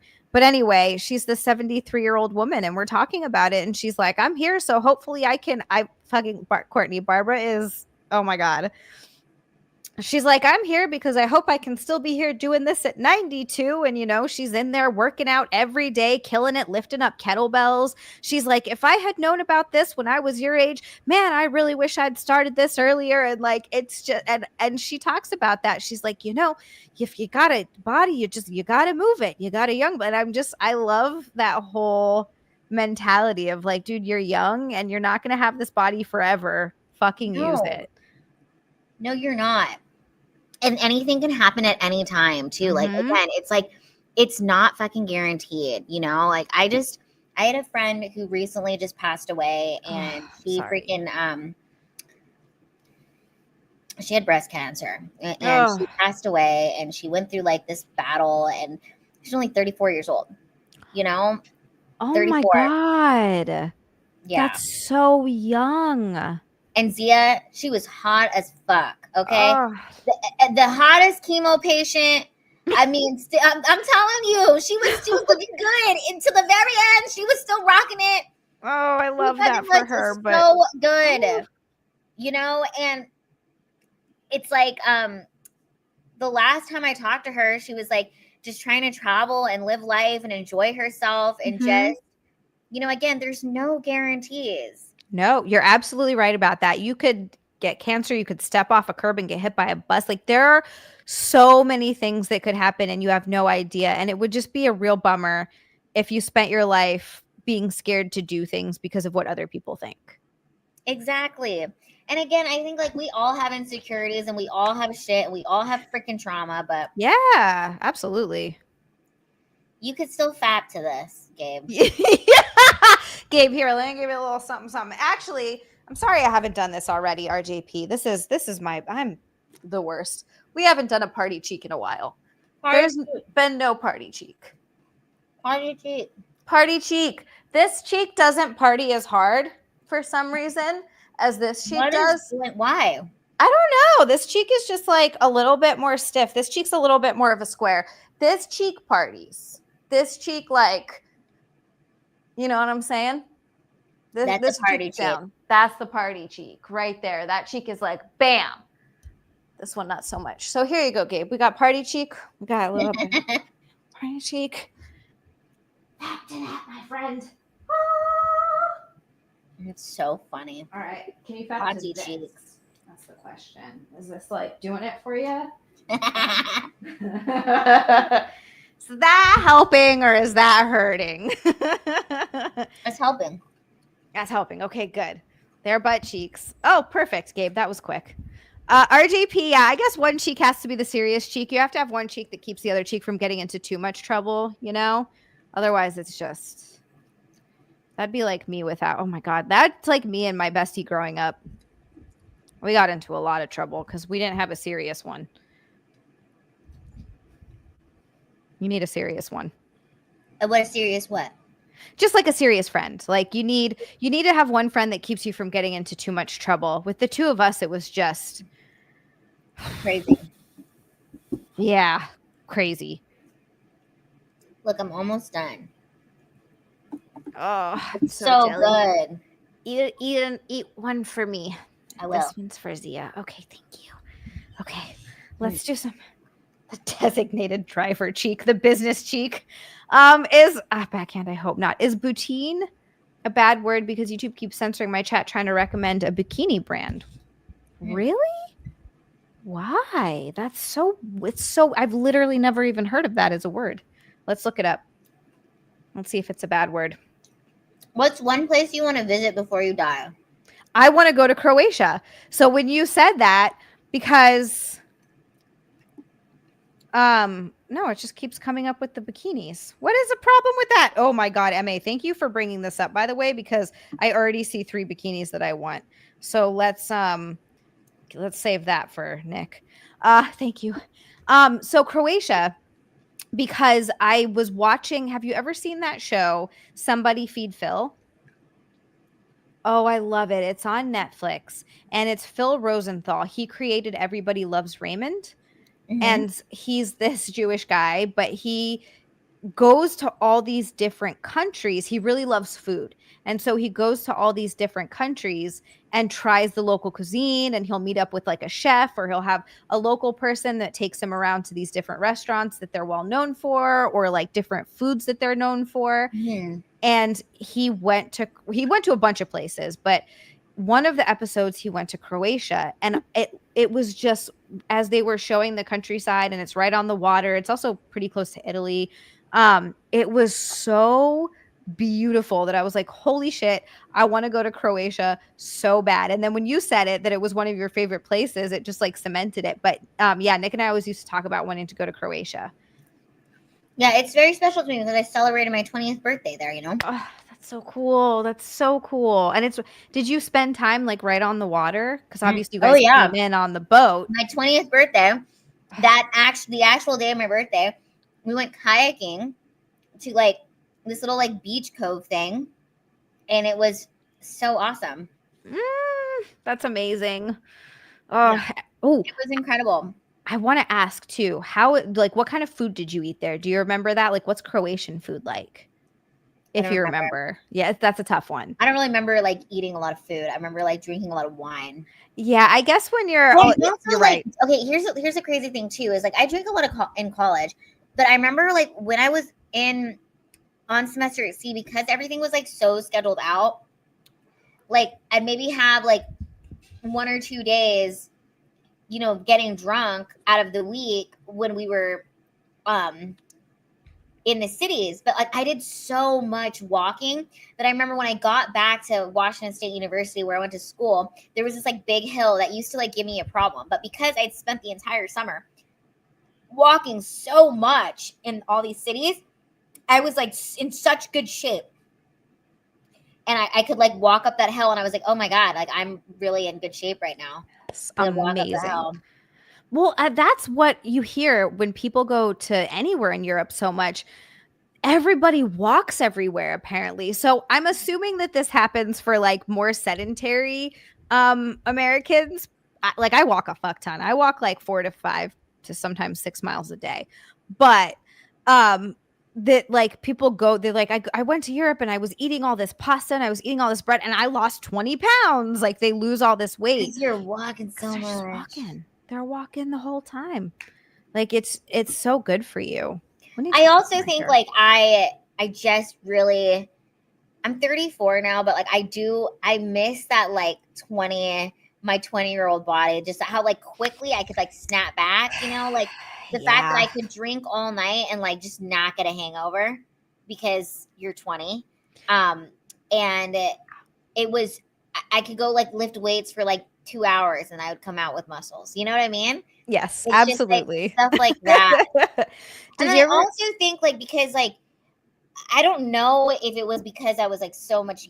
I feel like my cycle now that I'm in my 30s is like the hormone changes and the mental changes I go through are so strong, and I don't know if that's because like things have changed. But then I'm like, I don't know, or maybe when I was like younger, I just didn't know what the hell was happening. Lila, it's so funny. I've had that exact same thought so many times because oh yeah, CW, that's that's true. I like looking right at chat. He's right. There aren't sidewalks in a lot of places. You can't walk in a lot of places in America. That is true because there are a lot of rural places where there's just where you're gonna walk to. There, you're not in a city. So like that is very true. You're not in a city. There's no sidewalks. There's no like you could go walk outside, I suppose, but it's not like a very not everywhere's a walkable area. But anyway, sorry, got distracted. The oh no, in 40s and 50s. Oh, what was I Yeah, saying? but you get what Oh I'm yeah. talking about? How like Yes.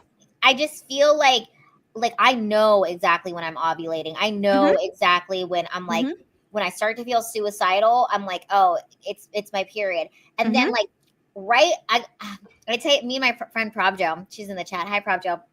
We talk about this all the time. Where I'm like, right before the egg drops, which is like the period starts, I feel like that's when I have this like surge of joy.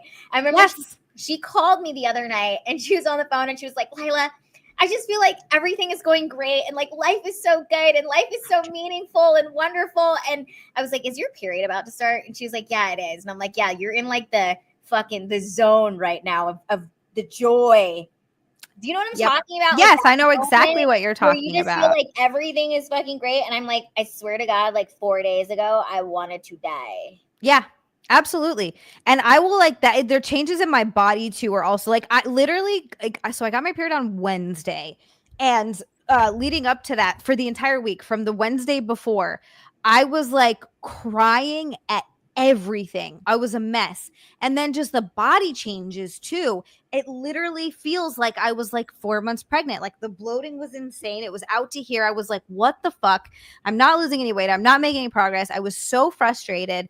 And then like 2 days into my period, everything goes back down and I feel normal and I'm like laughing again. Yeah. And then it's funny how it happens every month. And then I like every month that it happens, I like forget. You know what I mean? It's like but you're still just like, what okay, the fuck? here's another thing too, Z. Like I look back on like my early college years where I was like going through depression. I'm like, was I depressed or did I not understand my cycle? Do you know what I mean? Like I went to go see a psychologist and they tried to tell me that I was bipolar. And I look back on it now and I'm like, I wasn't bipolar. I was just going through my period cycle. And here's what's crazy. I almost got on lithium, which was the medication that they were going to put me on. I stood in line to go get the medication, got there in line, didn't have health insurance. They wanted $350. I didn't have it, so I never got on it. And I look Wow. back on that moment in my life and I'm like, I am so grateful that I didn't have the money to get on it because I think I would just be in such a different direction.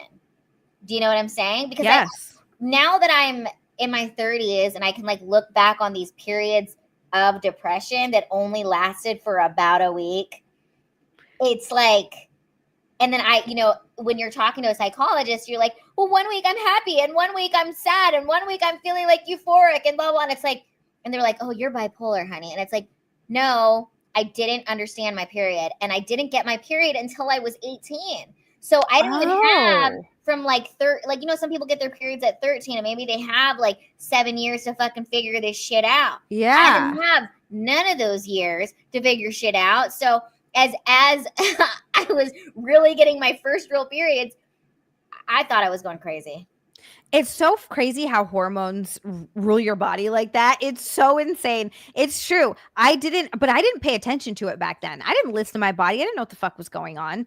And I'm sure that my periods of mine also, the problem that I had was I had horrendous anxiety that didn't correlate to my cycle. So that was like a whole different thing. But I know for sure. And also depression came with that. So that's a tough one. But it gets a lot worse around that time. It does. Deadpool has a question for you. Where you went in Croatia, was it, I'm not going to know how to say this, Zadar, Pula, Reka, or maybe Dubrovnik? Dubrovnik. It was Dubrovnik. Oh, that's where they shot Game of Thrones, apparently. Mm-hmm. Beautiful. Oh, that's where it was. Yeah, MA, it's true. RJP says Lila's doing a snack stream. Oh my God, who did this? Who did this? I looked down and who did this? What they do? Are we covering ourselves in syrup? Franklin. Franklin for 80 said Lila should see this. This is XDLs. Franklin, thank you so much. Oh my God. All right. We're doing XDLs. We're doing it. Thank you for making me exercise a bunch tonight, you guys. Holy crap. I need to see this, Franklin. So much. Thank you. You're the best. You guys. Gosh, I can't get over y'all. All right, let's go. Got to move this so we got space. And we're gonna do single leg. I was doing them together, but I want to do single leg now.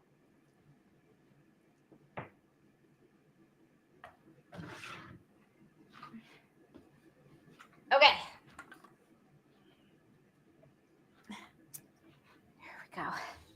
These are very good for you. Yay. These are great for your butt and your hamstrings, your glutes and your hamstrings.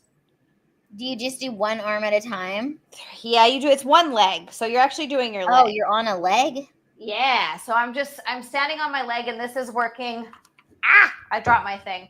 Glutes, hamstrings. But I lost my... What happened? I can't hear. Okay. Get this back in there. Not killing it. Okay. So my New Year's resolution this year was to stop drinking freaking Red Bulls. How's that been going? Good. I haven't had an energy drink all year, so I've had one in 20 birthdays. That's awesome. I know, but I miss them. I know. It's hard when you're addicted to them. They're super addictive. I'm like that with coffee every day. Yeah, I do still have coffee though, but it doesn't hit the same. I like a Celsius, but I those are also what I gave up. Celsius and Red Bull. Oh yeah. And then I think so I'm quitting Celsius and Red Bull this year, and then next year I'll quit coffee. Woo! I could never. Girl, you are so strong. But it'll take time. But I quit. So I hit my 2-year no drinking and no smoking, which was a really big deal. And by smoking, I mean smoking weed. Congratulations. That's Thanks. That was huge. December 27th. But I've also been trying to get sober since I was 24. So it's been like, it's been like a 10-year process. Yeah. Oh my God. No, it took so. I got sober at 25, and it took me. Like I tried to quit drinking a lot before then, a lot, and it was hard. Woo. We did it. Yay! It works on the old cheeks. You know what I'm saying? Yeah, they already look even more toned. Thank you. They're like got the little pump. Woo. Let's go. Up. Okay. Do you have any trips planned this year? Any vacations or anything? No, I haven't taken a trip or gone on a vacation in so long. I don't even know. I'm trying to remember my last vacation. No clue. I would love to. I'm actually not even out of debt. I'm like saying I'm out of debt, but I'm not. I'm out of credit card debt. That's big. Yeah, that's huge. I have a funny credit card story. Ooh, I want to hear. Well, it's okay. So when I was like in my early 20s, I had like a $10,000 credit card debt. Ooh.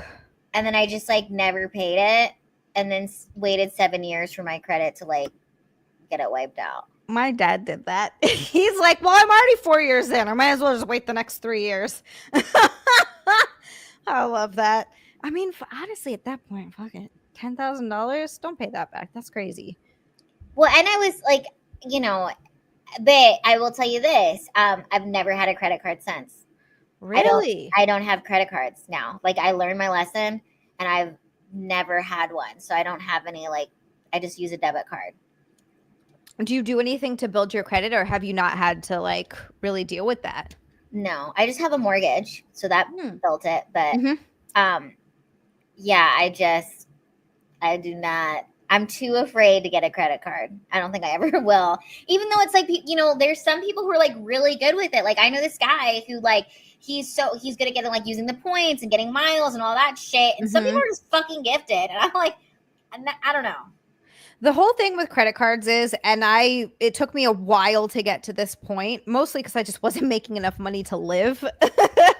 Now I can at least pay my bills, which is awesome. Yeah. But it's the and it's everybody has debt, absolutely. It's the where you're like you only use them for what you already have money for. Like I use them for bills and I use them for food. I don't use them to like buy shit that I can't afford. I'm not like, oh, let me get this thing. It's fine. I'll put it on a credit card. That way you pay it off every month and you get those points. You get that cash back. So like I get a fair amount of cash back. I mean, it takes a while to build up because it takes so long. But every few months it's like, oh, here's like $500 or $200 or whatever it is of just free money, and I'm not giving them any interest. So like if you can do that, then that's great. I just like, I'm scared. It's a lot. Looking at like debt and I've had to dig out of up to $40,000 of credit card debt a couple of times. 40,000? It's some of the most stressful shit I've ever dealt with in my entire life. How did it get up there? Oh, God. In LA, we just couldn't afford to live. We just were not making enough money. And most of the credit card debt was just shit like food. It was just, we were just buying food. And then once, so in LA, I don't know if people know this, but in LA, if you buy or if you rent an apartment, it doesn't come with a fridge. You have to buy your own fridge and then move it from apartment to apartment with you. So we had to buy a fridge at one point. Yeah, I'm really, really, really good at budgeting. Like if I need to budget shit down, I can budget like a motherfucker, because I was like, with those high debts, I would take on I was working like 3 jobs at that point, and I would take on any extra jobs I could get. Like I did some freelance work for a while where I was just like, yeah, whatever the fuck pays me. And then any little bit extra that I had that wasn't like budgeted towards food and regular bills would just immediately go to debt. Like it was And then the second time was house debt. It was, we bought a house and we could not afford to buy a house, and we should not have done it, but we kind of like, they raised our rent so much that the rent was getting to a point where we were going to be paying like over it was like 3,200 or something for a 1-bedroom apartment. And then we started looking for cheaper places. We were even like, all right, fuck it, we'll just rent something cheaper. Nothing was even available. Like, we looked for so long, and we ended up putting an offer in on a house that got accepted, but we only put 3% down, and the house needed a fuck ton of work. And so we had to What kind of work did it need? It needed a new HVAC system because the lady that owned, she died. The lady that owned the house before us didn't replace it since it was original to the house, which was late 80s, early 90s. And the person that came to look at the HVAC was like, dude, I don't know how this is even still working. It was making the craziest noises. It was, I would say, like, working in quotes, because it was kind of working, but holy shit. And then it needed a little bit of ductwork that needed to get done. So we had to, and one place did it cheaper, but they wouldn't let you finance it. And then another place was like, yeah, we'll let you finance it, but it costs more money.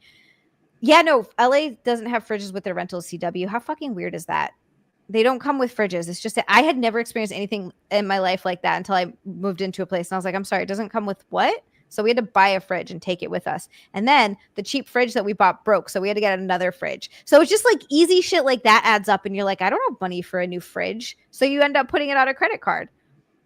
Yeah. It's crazy. Okay, so you did what else did you have to do to this damn house? Oh, yeah. So we needed a new HVAC. We had to put floors upstairs because it was piss carpet. They had put carpet in upstairs, or I don't know if the lady did. I don't know. She must have. But it smelled so fucking bad. It smelled like pee. Ew. I don't know. It was so gross. So we had to take the carpet from upstairs. That shit was super expensive. What the fuck? Crazy. We almost thought about getting new windows because the windows were, one of them broke. It just like fell in on us. But then we got a quote for the windows and it was like $20,000. How much was the house? $350 for a 2-bedroom townhouse. Okay, so it was a townhouse. How many bathrooms did it have? 2.5. Okay, and how it was like 1,400 square feet. 1,400? Mm-hmm. Do you live there still? No, we sold it and moved. We did a fair amount of work on it and sold it and moved. Were you able to make some money on it at least? We were able to pay everything back. Like, we were able to pay, no, Remy, that was in New Jersey. We were able to pay everything back, and we had enough money to pay off a couple other debts, which was like, holy shit. Just honestly, just doing that. Like, we still had a little bit. We still have a little bit. Nothing crazy, but where it's not so overwhelming where I'm looking at the bills going, what the fuck are we gonna do? That was, I will never buy another house until, first of all, you can't put 3% down because then your mortgage is too high. That's crazy. And our mortgage was also fucking stupid, and there was an HOA fee. Like, it was just dumb. You learn a lot. HOA fee? Was your mortgage more than like your renting? Yes, we're paying less renting now, and we have a garage. We didn't have a garage then. What? Yeah.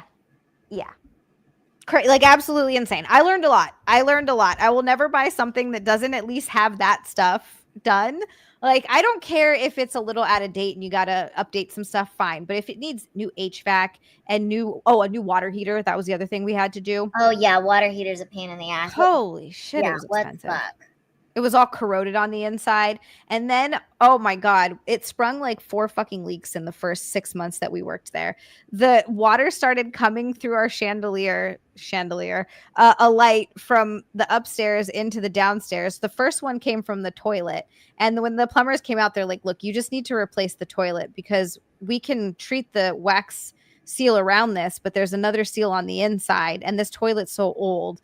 So we had to replace the whole toilet. Then the water was leaking behind the faucet in the shower, and they were like, yeah, it's leaking all through the grout too. So we had to regrout the shower, which apparently is also stupid expensive. Like, there's no reason for maybe there is a reason for it to be. It was insane. So we had to regrout the shower and then fix that leak. There were a couple other leaks. Like, it was just crazy. How long did you live there? 1.5 years. I was like, I'm done. I'm done. It was insane. Never again. Do you like your place now? Yeah, it's an apartment and I like it. It's really nice. And if we have any issues, like when we first moved in, a couple of the light sockets didn't work. Oh, that was the other thing. We had to change out all the sockets. If the lights we just call the maintenance and they come in and just do it. They just do it. Lovely Sherry, hi. Oh, Prabjot, I do not have time to learn how to regrow a shower. I'm sure it's easy and I'm sure I could do it, but Lord, I was barely keeping up with everything as it was. I was like, I can't watch a YouTube video and learn how to regrow a shower. Oh Yeah, I think gosh. at that point you were probably just so overwhelmed with the sheer amount of work that you had to do on top of the amount you had to pay for everything else. It's like, Mm-hmm. And that was the other thing too. We didn't pay someone to paint it because it would have been thousands of dollars. So Nick's sister and I painted everything ourselves on the inside. And we had to do all this spackling, all of the we had to sand the walls down. It took us 3 fucking weeks and it put me so behind on work that I was stressed the fuck out of my mind. Yeah, did you backhand. also feel like, were you at one point thinking this was going to be your forever home, or like did you already kind of No. knew like, no, this is It was a starter home, you know? yeah. I would have lived there for a while, I'm sure, but it was a starter home, so it was What was just your breaking point where you're like, I need to get the fuck out of here? it was, I think, the last leak, and then just looking at the debt and being like, dude, I can't do this anymore. Like I can't do this anymore. I'm fucking losing it. And Well, and so we're also just it's like, okay, with a leak, you're also at the risk of like black mold. oh yeah. Oh yeah. And whoever bought that house, like the kid that bought it was like a young kid that bought it from us, honestly is pretty lucky because we did a lot of the heavy lifting with the behind the scenes stuff. Like he'll probably want to update some stuff, I'm sure, update the bathrooms. We did a lot to the kitchen, but he could get new cabinets, new countertops, whatever. But so much of the like a brand new HVAC system, brand new water heater, brand new electrical outlets, brand like all that stuff is brand new. So it's just like he got everything where the expensive behind the scenes shit that you don't see was already done for, not a bad price with the way the housing market is. Yeah, I'm just so glad you were able to like make something off of it. Oh, thank you. Yeah, I think we probably broke even with everything that we put into it, Yeah. but at least it was enough to just pay everything off. And I was just like, So thank where fucking would you Christ. like to live now? I don't know. I like where I'm at. Like I really do like it up here. But I'd be open to like checking out some other places and if we find an area that like, oh my god, this is beautiful. I'd live there. I don't mind moving around a bit. Would you ever move back to California or Hawaii? No. No, California is on fire and that just California. I liked it when I was there, but kind of like you get to a point where you're like, I got to get the hell out of here. Like you left, right? Yeah. And we're like, I'm done. Would you move to Hawaii? No, I love Hawaii. It is my home. I miss it. I want to be able to go back and visit. I want to see my family. There's so much I miss about it. But living there, when I first moved to LA, I used to have nightmares for years afterwards that I was stuck back in Hawaii and I couldn't leave. Oh my god. Yeah. Yeah. So no. How about you? Do you think you'll stay in Texas for? I think I'll always have Texas as like a home base, but I would like a house in San Diego. Ooh, okay. San You Diego know? is nice. Yeah. But I think I'll always have Texas as like a base, because I do like living in the middle of the country. Oh, And I right. like being 2 hours ahead. And since you're touring, it must be so easy for you to get Yeah. anywhere. I love to travel. I love traveling. I love touring. I love being on the road. And that. Okay. Are we going to get to this chocolate thingy? Lila's like, let's do it. I'm gonna heat up my cheese, and I want to eat on stream. I'm down to like hit the goal, but should I heat those up? Heat up your cheese. If you have to go to, that's totally fine. We're like coming up on 3 hours anyway. Which But I want us to hit our goal. we are very close. Well, kind of. We're 100 away. Yes, Franklin. Poor Franklin and RJP just like so much tonight. You guys Okay, are let me get my food. We're not amazing. done. We need it. We're gonna hit it. We have to. I love you. We're already here. Pull up some qualified expert stuff. All right. I'm gonna let my husband heat this food up for me. Let's do it. Let's do some unqualified experting. Okay.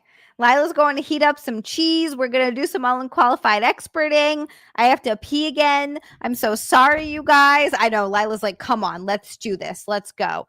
Hi, lovely Sherry and Ancient One and Remy and Frank and Mountain Bee Steve. Hi, you guys. Oh my goodness. Thank you so much for hanging out. And it is Friday night. I'm going to be sleeping in tomorrow, I hope. I know. All right, I'll go pee, Remy. I'll go pee. I don't know why I'm peeing so much. Like, it's out of control tonight. I know I've been drinking a lot of water, but damn. I think I'm going to pass on the tea. Otherwise, I will not sleep. Hey, Courtney. Dude, every single stream, there's cheese talk. Courtney, I didn't tell you, or maybe I did talk about it and I don't remember, but last night at I had to work it into my, oh God, Frank has to get up in 5 hours. Whoo, Mamacita. What happened? Make this happen, Frank. Poor Frank. Frank, do not feel like you have to do that. You do. I'm gonna pee. Come on. I've never ever gotten to experience it. Someone help me. So, listen, guys. I'm going to have some cheese and some chips and some steak quesadilla.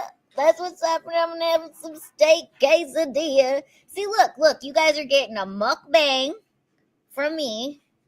And then Zia, when we hit our goal, is going to lather herself with chocolate and some cream and all sorts of stuff. And it's going to be awesome. And then we can take like a cute picture. Like if someone will take a screenshot. I want us to hit our goal. We need to hit our goal. It's happening. It's happening. We are almost there. It's happening. So, all right. Oh yeah, chocolate sauce, whipped cream, caramel sauce. Lila, you're amazing. Someone did it. They did? They did it. Oh, yes. Okay, awesome. Franklin. Awesome.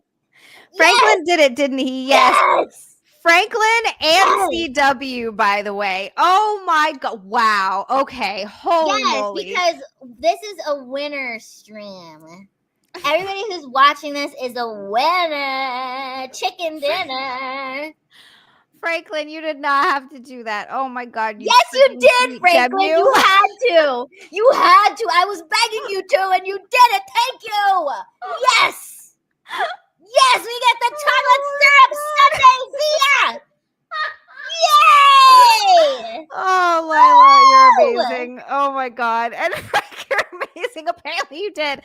Franklin, thank you so much. He said you're welcome, Lila. Okay, thank you, Franklin.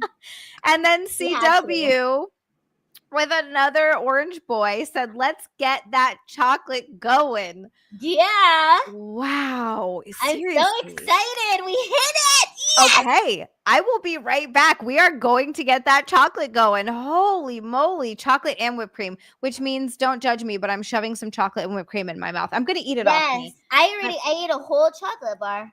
Yes. Also, I'm going to put a different bikini on because I don't want to ruin it. Yes, you should. Snow. You got to switch up the bikini. Okay. Definitely time to switch up the bikini. Okay. Oh my God. Party time. Thank you, Franklin. I'm so happy. I'm excited. And like I said, it's going to turn into a mukbang stream too because I'm going to eat some chicken or steak quesadilla. And then Zia is going to turn into a snack while I'm eating some snacks. See? Look at that.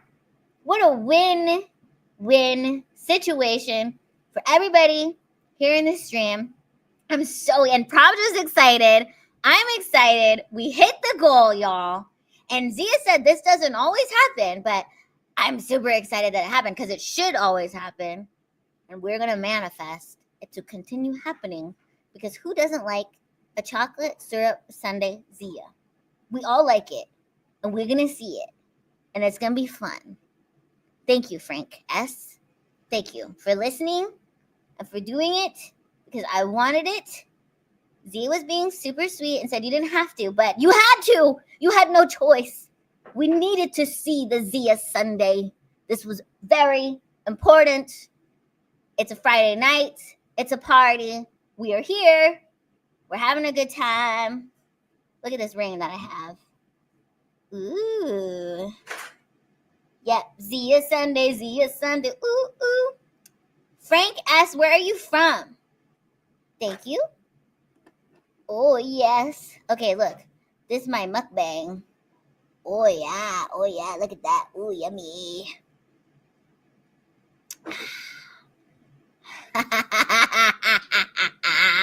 We got some whipped cream and caramel sauce. It's gonna be all over Zia's sexy body. And she also did a bunch of working out, so she's all toned. And now we're gonna eat her like a sundae. Yeah, it's so fun. I'm excited. My food is hot. Yeah, it's a party. It's a party. I'm so excited that Zia asked me to be on the show with her today. And I'm so thankful for all you heathens for making us reach our complete goal. Because it would have been sad if I didn't get to see all the excitement, you know? She always gets to do the bikini thing, which is super cool. But now look, she's in a different bikini. And she's got a whole plastic bag to keep the... Wow, it's about to get messy in here. It's gonna get crazy. That's my water. Yes. Doo, doo, doo. Okay, I'll show you guys my food. Then my food. This my Mexican. My Mexican food. I'm eating Mexican. My Mexican food. And I got salt. Yeah, we're getting the full experience. We're getting a mukbang and a Zia ice cream sundae.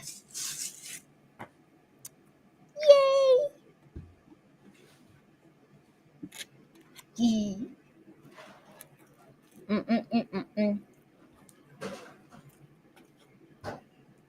Wow!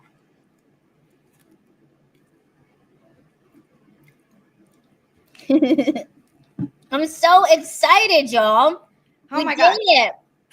We freaking did it, Zia. I'm so excited that I got to see the entire thing. Yeah, you did. You got literally all of the goals. Oh my God. We hit the goals. We did it. How are your nachos? Well, it's a steak quesadilla. Oh, you got a steak quesadilla. God, that sounds amazing. I'm going to live vicariously through you. So good. Thank you. I'm back. Oh my gosh. Okay, so I'm making a Zia sundae. Oh God, a little bit of that. Okay. Sometimes I like to do designs. Sometimes I just go crazy. Tonight we're gonna do a little design. Let's do it all. Yeah. Ooh. Ooh. Wow. And I like the bikini. Thank you. This is my, I feel like I do whipped cream in this a lot because I know it washes out because I've done it so many times. Wow.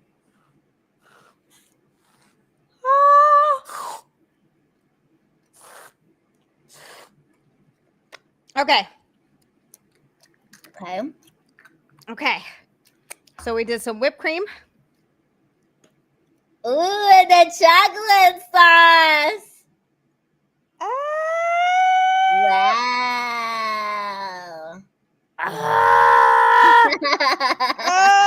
It's so cold though. Oh boy, that's cold. And then it's cold. And then to finish it off. Oh yeah. Ooh, some caramel. fudge yet. Oh my god, I look ridiculous. This is insane. There's so much on me, and I really just did it so I could do this. Oh, yummy. Mmm. Mm, Mmm. Oh, that quesadilla looks delightful. it's great. Mm-hmm. Mmm. Why is it so good? Wow. It's Mmm. a Zia Sunday, Zia Sunday, Zia Sunday. And then Zia's just eating the sundae off of herself. It's falling down into my nether regions. No. Mmm. And it's cold. Did you get it from the fridge? Yes, I did. It was very cold. Dude, that caramel sauce is stupid good. I wish I had ice cream. We should get cherries. Yes, cherries. That's a great idea. Cherries. Yum.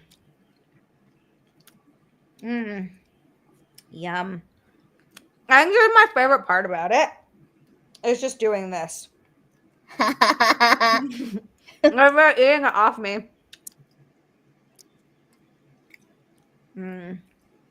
Frank, nobody's typing because their hands are busy. Everyone's eating with us. What's Chad eating? Mm. It's Sunday. It's Sunday on a Friday. Remy said everybody went to bed. I know. Okay. We're just going to do like a little bit more. Oh, yeah. Ha! Okay. I'm happy. Oh my god. Like the actual best. I have to stop. I have to stop eating it. This is actually becoming a problem. I threw my towel over there. That was a mistake. Oh my god, I almost brought my whole food plate. No, we cannot have this.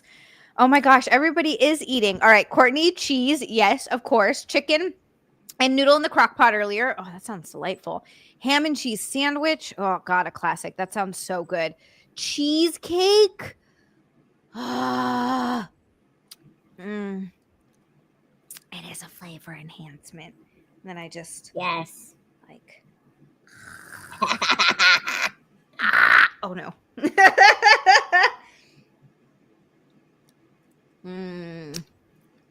Cheesecake.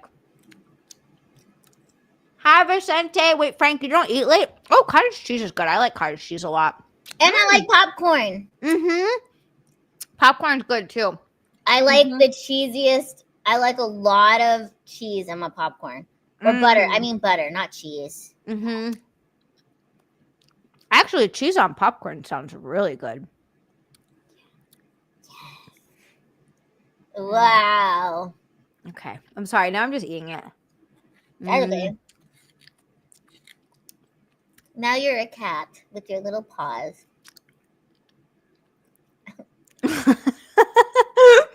Lila, you're amazing. Thank you so much. I had so much fun. I'm so glad that we had a great show and we hit all the marks. And it was a good time. It was an amazing time. And you're so funny and so sweet and so engaging, and you give such good advice. I'm just glad that you asked me to do it this week because it actually worked out so perfectly with my schedule before I go on tour and, you know. I'm so glad I caught you because you know what's so funny? Your name came up recently and Nick was like, who haven't you asked, like, who haven't you talked to in a little while? And I was like, oh my God, I have not talked to Lila in a while. I was like, I haven't asked her to be on in so long. And he was like, well, why not? And I was like, well, she's been touring a lot. He's like, but I should. And I was like, but I should just ask her. No, it was perfect because I didn't have any shows. I didn't have any shows planned out this week. Like last week, I had a bunch of shows. This week, there's no shows. It worked out great. And my whole thing is just to relax before my tour. So this was fun. Yay! Oh my God, perfect timing. Okay, hold on. I gotta wipe my hands or I'm not gonna be able to end anything.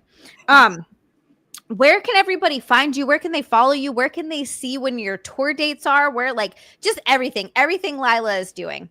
Well, you guys can follow me at lilahart.com. That is LILAHART, lilahart.com.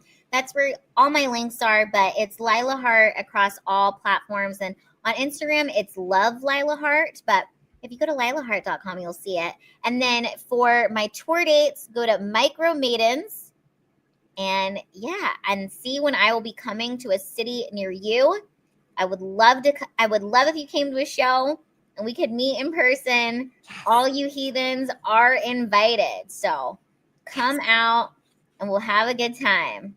And continue to support Xia because she is a sweetheart. And like I said, I have had the honor and privilege of being her friend, not only on the internet realms, but in real life.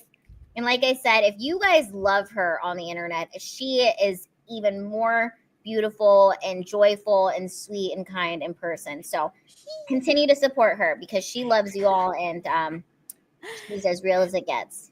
She's Lila, you're so fucking sweet and so right. I love all of them so much. Oh my god, I just okay. I do this thing where I get really, really like mushy and ooey gooey. And then I make everybody sit and listening to me gush for like 20 minutes. And I'm not going to do that to everybody tonight. And I'm so sorry because it's after midnight and I've made you, I'm not going to cry. You're going to cry. See, I don't know what to do when people are too nice. My face is getting red, isn't it? Okay. Anyway, I love all of you. You guys are amazing. I love you, Lila. You are just one of the most incredible people. And we hit our goal. Yes! We had goals. I can't. Oh, we did all of them. Literally all of them. You guys are so amazing. Usually I make everyone sit through everything, or, I'm not going to make you guys sit through as I thank everyone, but you guys know who you are. You guys know who you are. Backhand, I'm doing it. Frank, RJP.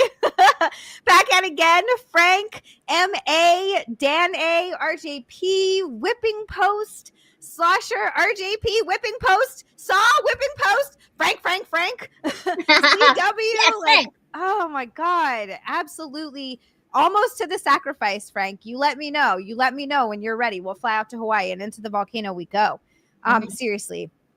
I just love all of you so much. Your support means just everything to me, and I don't know how I got so lucky, and I love all of you, and you're so amazing, and I hope you have the best sleep tonight. I hope that you get like however many hours of uninterrupted sleep that you can get. For everyone that has to sleep in, I hope you get all the sleeps. Make sure you watch Lila and support her at everything that she does, and if you get a chance to go to a show because she wants to meet you, and she means it when she says that, and she is the best.